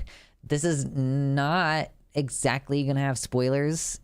So this, if you're still wanting to watch the show, this segment is not going to be so much about spoilers. You know, in Game of Thrones, where they kind of talk about how the last dragon that lived, its skull set, you know, Tywin's saying like its skull set right here next to the throne. It was the size of an apple. Like there's this idea that the dragons like dwindle and they get smaller for some reason over time. And you're like, that's weird. Like, I don't really get that. That kind of doesn't make any sense. We see a little bit of evidence of that with Daenerys's dragons when she's posted up in Meereen, because Drogon is like flying freely, but the other two she kind of like shoves in a cave and locks them up. And throughout the rest of the story, Drogon is bigger than the other two from that point. And it's kind of implied that it's because he was able to roam freely. So it's crazy how it actually does, like, if you really think about the, it does make a big difference. Like, if you look at some of these characters, because, like, okay, here's the thing. Drogon, at the end of the series, was supposed to be, like, the size of a fucking airplane. Like, hold on. Where are we? Can we get a size comparison here? This is clearly from someone's video, but like, this is supposed to be the size of Drogon, and you can you know what Daenerys looks like on his back. She's like tiny there on his back, and here's a fucking entire airplane. Drogon is like 10 years old, or like 9 years old maybe, when he's that big, right? Then I noticed this other character in the Game of Thrones. This character, or not in Game of Thrones, this is in House of the Dragon. Caraxes is my favorite too. Oh my god, he's best boy. I love his stupid fucking whistles and clicks noises that he makes. Like, oh my god, they're my favorites. This dragon, I'm not going to name him or his writer because that shit doesn't matter to you. But this is a situation in which this dragon was born, like it hatched after this person was born. It's like it's their tradition. They go get a dragon egg and they put it in the cradle after the baby's born in the hopes that the dragon will hatch and like magically bond with the baby. So this person is like 14 years old, and this is their dragon, who should ostensibly also be 14 years old. Now, I don't know if it's very easy for you to tell in this photo, but this dragon is barely big enough to be ridden right now. Like, let me see if I can find a better one while trying my best to not... There's definitely spoilers that were on the screen just then, but this is a little bit better. You can tell a little bit better. Like, this dragon is barely heavy enough to be ridden. Like, if, like, this person, like I said, is like a 14-year-old, if he were a man grown, like if you were a man grown and like maybe even a little bit stocky, this dragon would have difficulty bearing the weight. Like, it's such a small dragon, and it's 14 years old. So that dragon grew up being held in the dragon pit all the time. And I just thought that was a really interesting detail where you're like, wow, this dragon is like 5 years older than Drogon. It makes you wonder, like, there's also this other dragon, that we see before the time jump. There's a big like 10-year time jump, and we see this dragon before and after, and it doesn't really seem much bigger in the future time, presumably maybe because it has continued to be housed in like the Dragonmont or the Dragon Pit, where they're being kept inside for the most part. And like kept inside, you know, it's not like the dragons can roam freely. I don't even know if they hunt very much. Probably not a lot on Dragonstone. How the fuck do they feed the dragons on Dragonstone? They have to range and hunt. There's no way. They have to range to like the fucking mainland or something in order to hunt and eat food. Presumably, the older they get, their metabolism probably slows down. I don't know. Anyway, this is when you all ask about like what have you been thinking about lately outside of your job, like this all the time, constantly. Reptiles get stunted when kept in too small of enclosures. Yeah, and I guess that's like the main premise. Like that's one of the big ideas. What's the big idea? Is that there's a little bit of realism to it. That if you keep the animals in an enclosure, they're going to not be big enough, you know? Mickey says, lately I've been more comfortable trying out neo pronouns. It's been really affirming, and I feel like it's nice to try out stuff I was too scared to before. Well, Mickey, there's probably a reason why you're on the YouTube chat, but if there's not a specific reason why you're on the YouTube chat, the chat that's on screen, I know people usually think that this is Twitch. It's not Twitch. It's my website. It's just the YouTube stream and then my custom chat there on the side. And you can actually add your pronouns to your account on the website chat so that they show up next to your name, or like they show up in a little hover over bubble on your name on the website. So that's a fun thing. I missed pre-stream gushing time. Pre-stream gushing time was really pretty short today, and I didn't actually go into House of the Dragon stuff before stream. I don't know that we've discussed the season ending of House of the Dragon yet on stream. I don't think we have, and it's been like over a week. I don't know how I've missed this. Oh, NBJ. Oh, I see. You're saying you missed the time for discussing this. No, we're doing a wind down at the end of stream. I get to start my reptile and other animals care job next week. That sounds like a lot of fun, NB. I imagine that would be a load of fun. Been getting interested in AI generated artwork. The fantasy art is particularly interesting with AI depictions of dragons and half dragon humans. I kind of tinkered and messed with one of those AI generators a bit, but then the more that I learn about it, the more it kind of seems like there's no way to do AI generated art without like it inherently like ripping off actual artists. Like the fact that sometimes people will say, like people will bait, like how would you draw this in your style? And then they can like feed a bunch of that thing into the machine, or like draw a thing in this style. And then, yeah, they'll just take all of the ones in this particular style and feed them in. And so there kind of doesn't seem to be a way to do AI generated art that doesn't in some way like fundamentally kind of steal from artists. And like they didn't consent to their work being used to train this AI. They're training the AI to make art like their own art.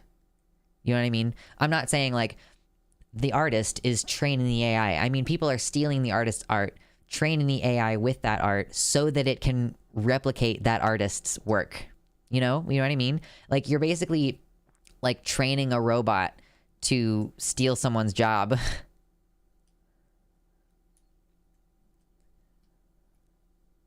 I think it's cool looking and it's interesting conceptually, but bro, the Kinder Egg is just 2 balls in this cream stuff. What the hell? Are you supposed to use the spoon thing? I think you are supposed to use the spoon thing, or you could just shove the entire thing in your mouth. I guess that would work too. Oh gosh, I drink more water.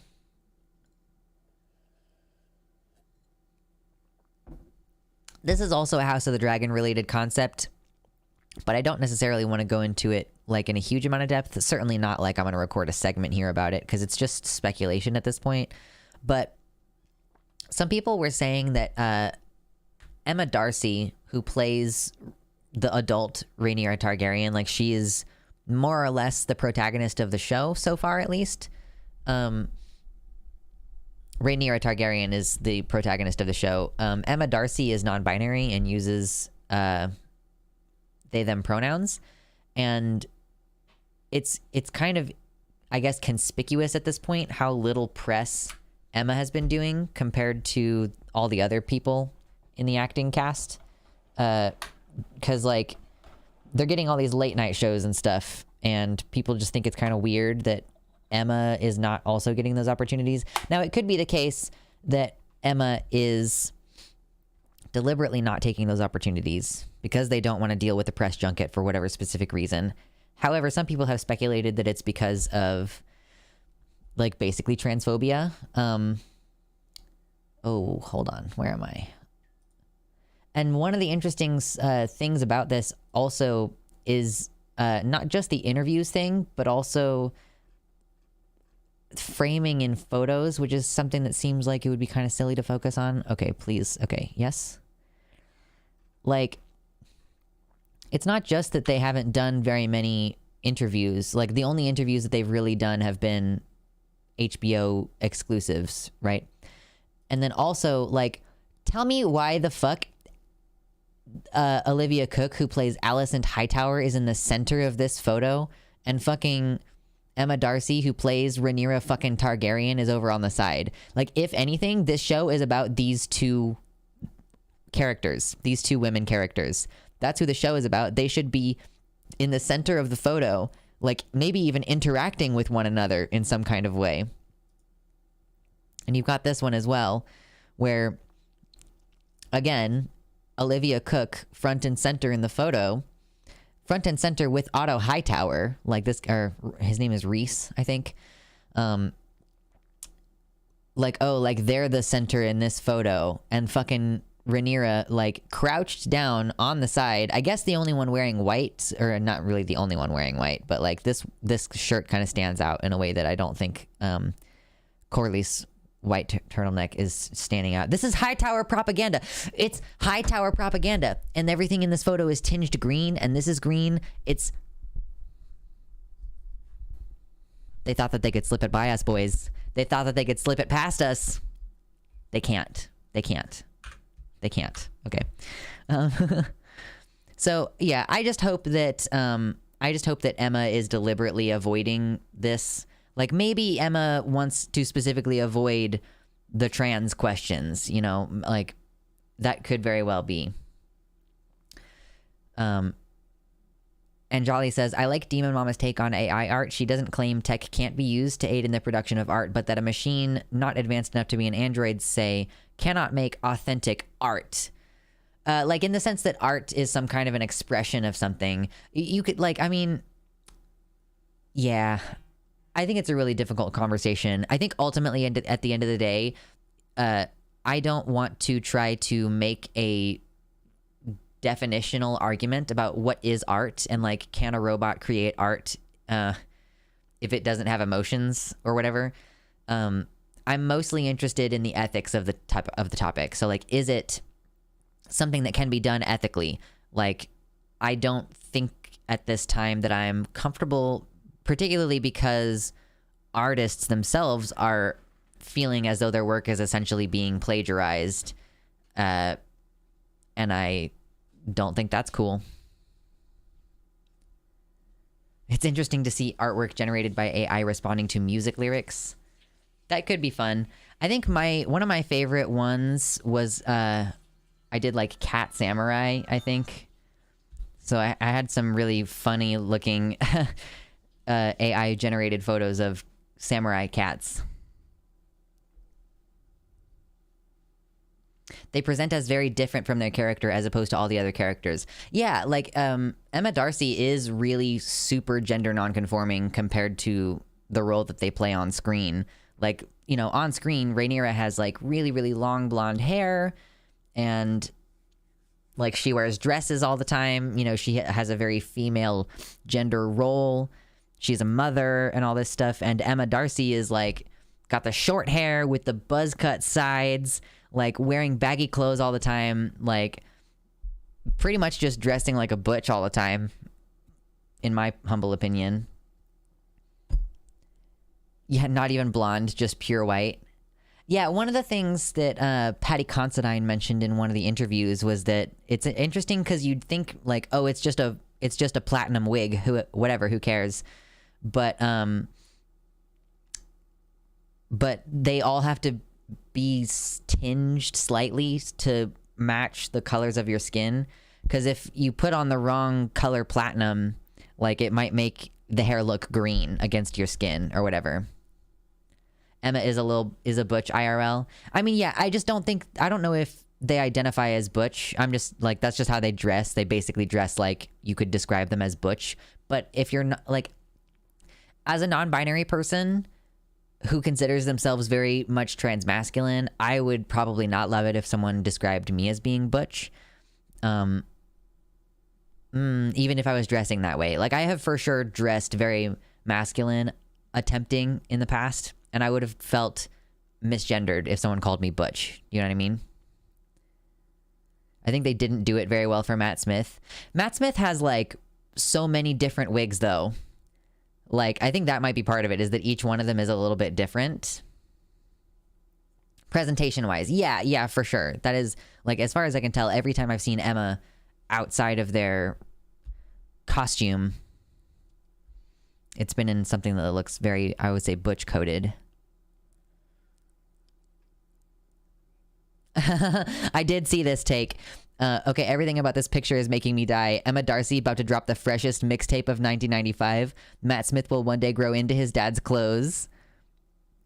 And Patty Considine is like, just Photoshop me into the corner. Don't worry about matching the lighting. They did just kind of stick him in there. He's got like a light from this side that's not being reflected here on Corliss or on this background here. Yeah, that right there on his chest. I only identify as butch in a presentation way and not like in a masculine female way. Yeah, that makes sense. But it's like, it's also like, hey, we're doing smuggy chat. Are you ready? We're doing smuggy chat. It's also like the word pegging. My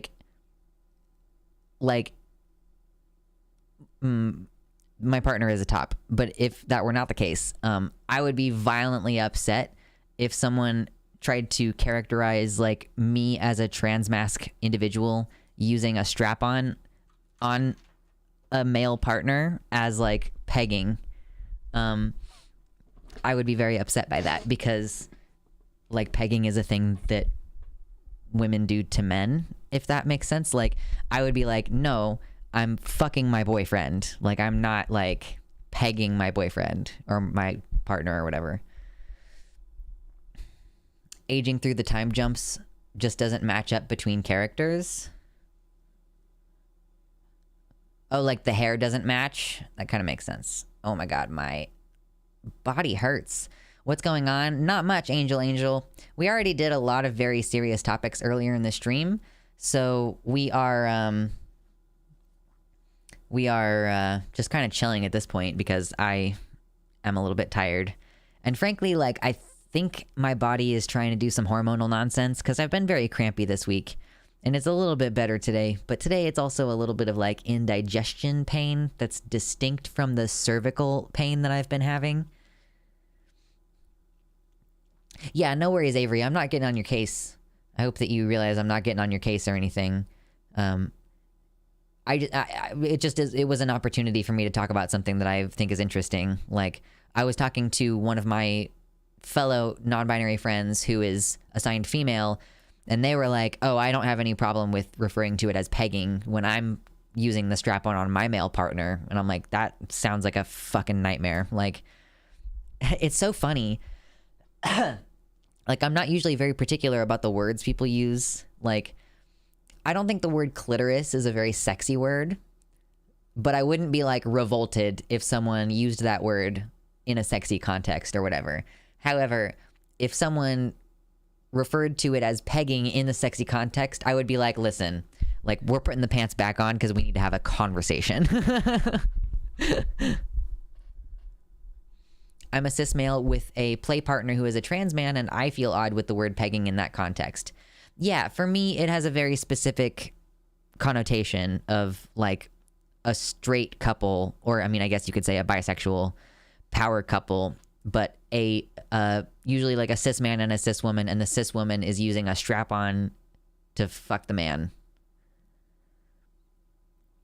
Compare Damon through the time skip versus Brother. How do you mean? Like they didn't...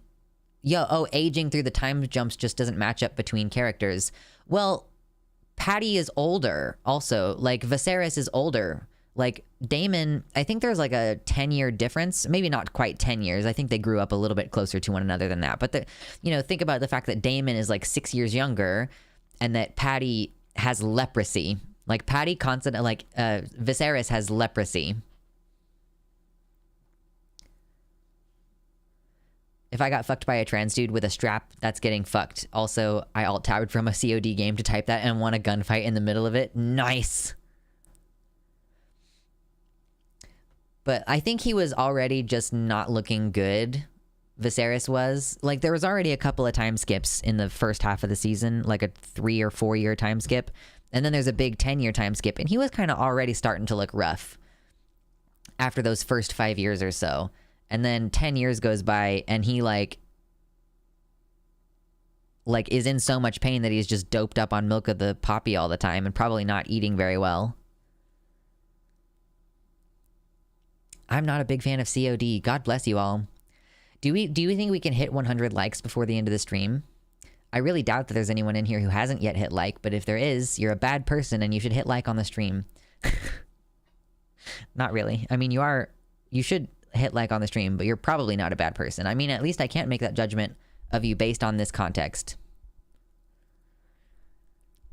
Matt just doesn't age at all through that 16 years. I guess, yeah, there's a question of, like, how much do we expect someone... Because when Viserys dies, like, Viserys is only, like, 49, you know? Like, Viserys is only 49 or something when he dies. So, you know, that means that Daemon might be, like, barely in his 40s, you know? And it means that he started around age 30. So, like, how much do you expect someone to change physically between the ages of, like, 30 and 43? Personally, I would not expect a big difference between the appearance of someone who's 30 and, like, 43. Especially a smooth-skinned Targaryen. Is he, though? Paddy Considine is 49. I don't think Viserys is 49 when he dies. I'm pretty sure he's older than that when he dies. It's not precise in the show, but there is a specification of timeline in the books that we can roughly compare against. You forget, Gayfesh, or maybe you don't even know this in the first place, Gayfesh. The thing that I do with all my free time during the week is I watch, like, hours and hours of people talking about these kind of things. Of, like, he was 52 years old. So I was close. According to the math in the history book and everything, and, like, based on what year it's supposed to be when the show starts, he was 52 years old. So, yeah, if let's, you know, we'll just say that Daemon was, like, 45. Like, that Daemon's, like, 45 at this point. If they're, like... you know, let's just say they're like 7 years apart or so. I don't think the books can be considered canon to the shows. Yeah, so all we can do is compare them and base it on, like, what year it was when this show started and how much time they're telling us has elapsed. So it's like he was roughly 50 though. Like the whole point is that he's not an old man.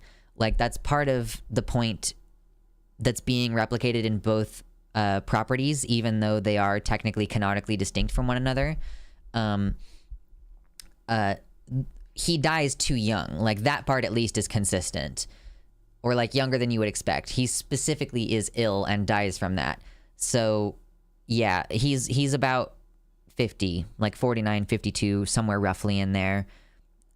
Because we do know what year it is in Game of Thrones, like, when that starts. So you could say, oh, the beginning of the show, it says 172 years later, Daenerys Targaryen is born. Okay, well, if Daenerys Targaryen was born in this year, then this show starts in this specific year. And then from there, we can start counting. Yeah, the books are inherently written in such a way as they are the same events being recounted by, like, several different people. There's 2 maesters who are writing the account, and also a jester who is writing an account. So everything that's happening in the historical whatever is sometimes going to be influenced by hearsay and stuff, and it's going to be, yeah, that unreliable narrator. And what's happening in the show is supposed to be, like, what really happened effectively. Hard living can age you like a motherfucker. Yeah, the chronic pain can really age you for sure.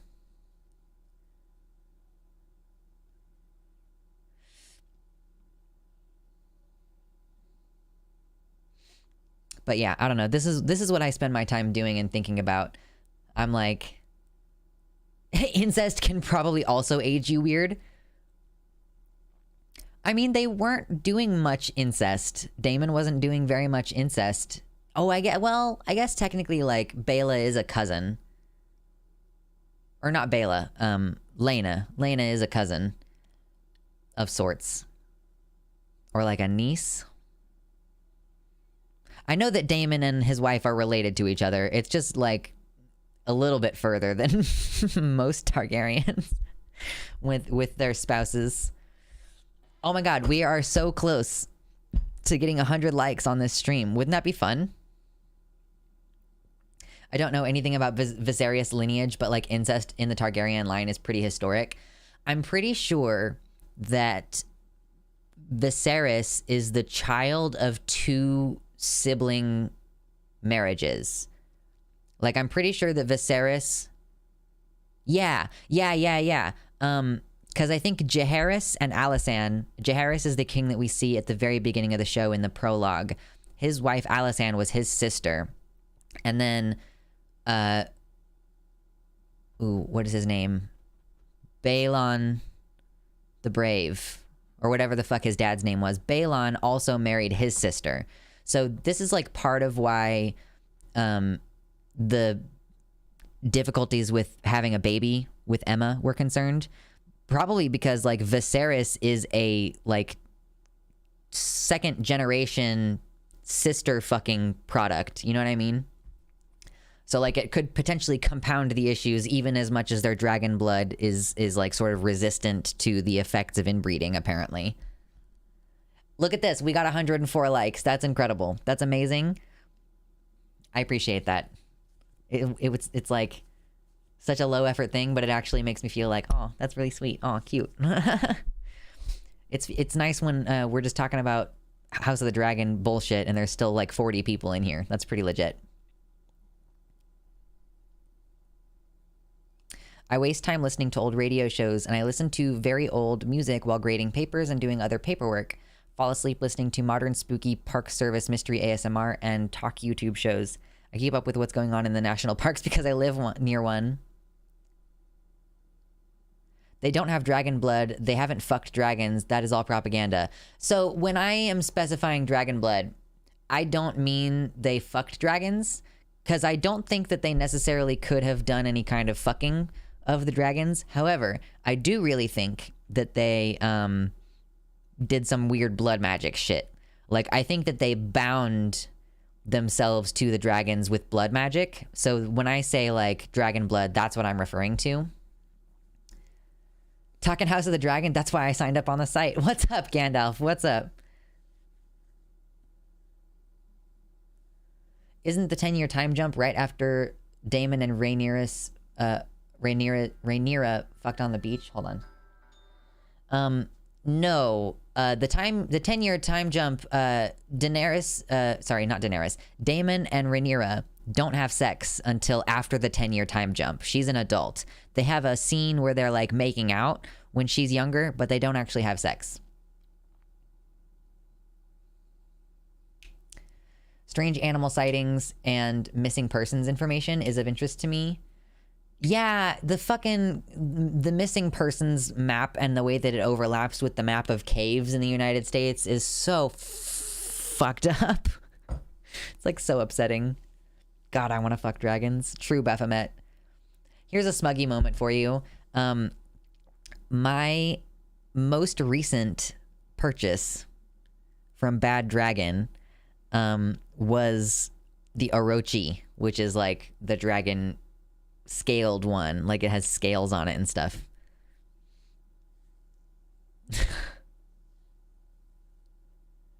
Oh my god, I can't keep the names straight. Yeah, it's even worse now that there are 2 Aegons in the show. There are 2 Aegon Targaryens alive in the show right now.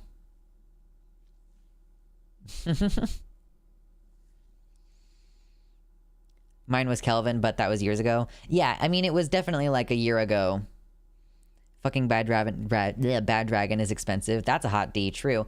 I usually order off of their adopts when they're like, this one has a slight defect in the base. And I'm like, okay, I'll just go ahead and take that for like $10 off or whatever. They probably do have some lizard DNA. Their kids sometimes have tails or scales. Gandalf, I'm pretty sure that that's also propaganda. Like, who have we heard say that before? Well, Miriam Mazdur said it in season 1 of Game of Thrones about Daenerys baby, but she was also a fucked up lying bitch. So she also said that the baby was filled with grave worms when it was born. So like probably not, right? And then one of the other instances in which I'm aware of there being a report of a Targaryen baby being born with scales and wings and stuff was Rhaenyra's baby that she had at the end of the season there when she gave birth to a stillborn girl named Visenya. She was supposedly in the books, according to the Maester, she was covered in scales and had bat-like wings when she was born. But we saw that wasn't true. She was just a stillborn baby. Like maybe her skull was kind of fucked up, but she was just a stillborn. So what I'm saying is we don't actually have any proof that happened. What's up, Juniper? Welcome back. Hell yeah, I didn't know you bought stuff from Bad Dragon. I love doing the scramble to buy something whenever they refill their inventory. I keep hearing people say, like, Bad Dragon has bad ethical practices for their business, so I keep looking for, like, other products that might fill the same niche, but, like, maybe have a better reputation for labor and everything. I don't know. Like, Bad Dragon at least has like regular stock. Every other place that I try to look at, it's like I try to look through their wares, but they're like, we don't have any. Like, stay tuned for our next drop, and then they sell out really fast. Like, I'm not like yes, I work at home and I'm on my computer a lot, but I'm not like, I don't have the fucking notifications on for like every single one of these sex toy individuals who make silicone toys. No, I'm Baphomet. I'm specifically referring to, like, I am aware of other monster dick companies, but it's usually like an individual or a couple of individuals, as opposed to the Bad Dragon operation, which seems to be at least, you know, more consistent. Like, they have employees, as opposed to, like, it's like 1 or 2 people doing them. Yeah, exactly, and BJ, I wish some of the more ethical alternatives to Bad Dragon matched their stock stability. I think the next toy that I buy, if I buy, well, I'm about to be living alone, so I think I want one that's actually less weird and dragony. Like, I think I want one that's like way more smooth and normal. Because all 3 of the ones that I have are all weird. Actually, I have 3 Bad Dragon toys. I have 3. One is Ripley, I think Ripley, and I have Bruiser and Orochi. Am I muted? No? There would be a chat bot telling you you're muted. I like the strapless strap-ons. Those are neat. I do have a strapless strap-on. That's not something that I would add. It's not something that I would consider like part of my dildo collection, because that's not what that's for. I have a Ripley. My Ripley is it's medium hardness, and that is uncomfortable. Mr. Hanky's toys are comparable, high quality.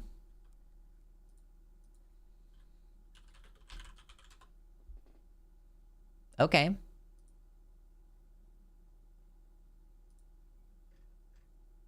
Okay. Okay, damn. Okay. I'll keep that tab open. Thank you. Strapless straps are so neat, TBH. I imagine they're unwieldy and impractical. So here's the thing about strapless strap-ons. Okay.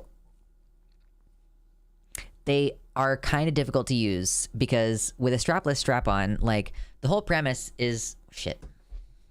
Can I... No, I'm not gonna go get the strapless strap-on to talk to you about it, okay? We're just gonna visualize. Okay, no. You know what we're gonna do? We're gonna pull out MS Paint. That's what we're gonna do. We're gonna pull out MS Paint real quick. We're doing a little cheeky MS Paint for a second. I have a cast of Allison Hightower's feet, LMAO. Okay, so hold on. So the premise of a strapless strap-on, okay? I'm not gonna go get the strapless strap. So here's the premise. So the premise is, here's a part that has like kind of balls looking, and then here's a penis part. We're just gonna like cross that out a bunch, okay? Here's the penis part. Pretend I didn't make it all thick and weird. And then here is it's part where it gets kind of thin, and then it tapers up again, kind of like a butt plug. Kind of like that. Maybe more like that.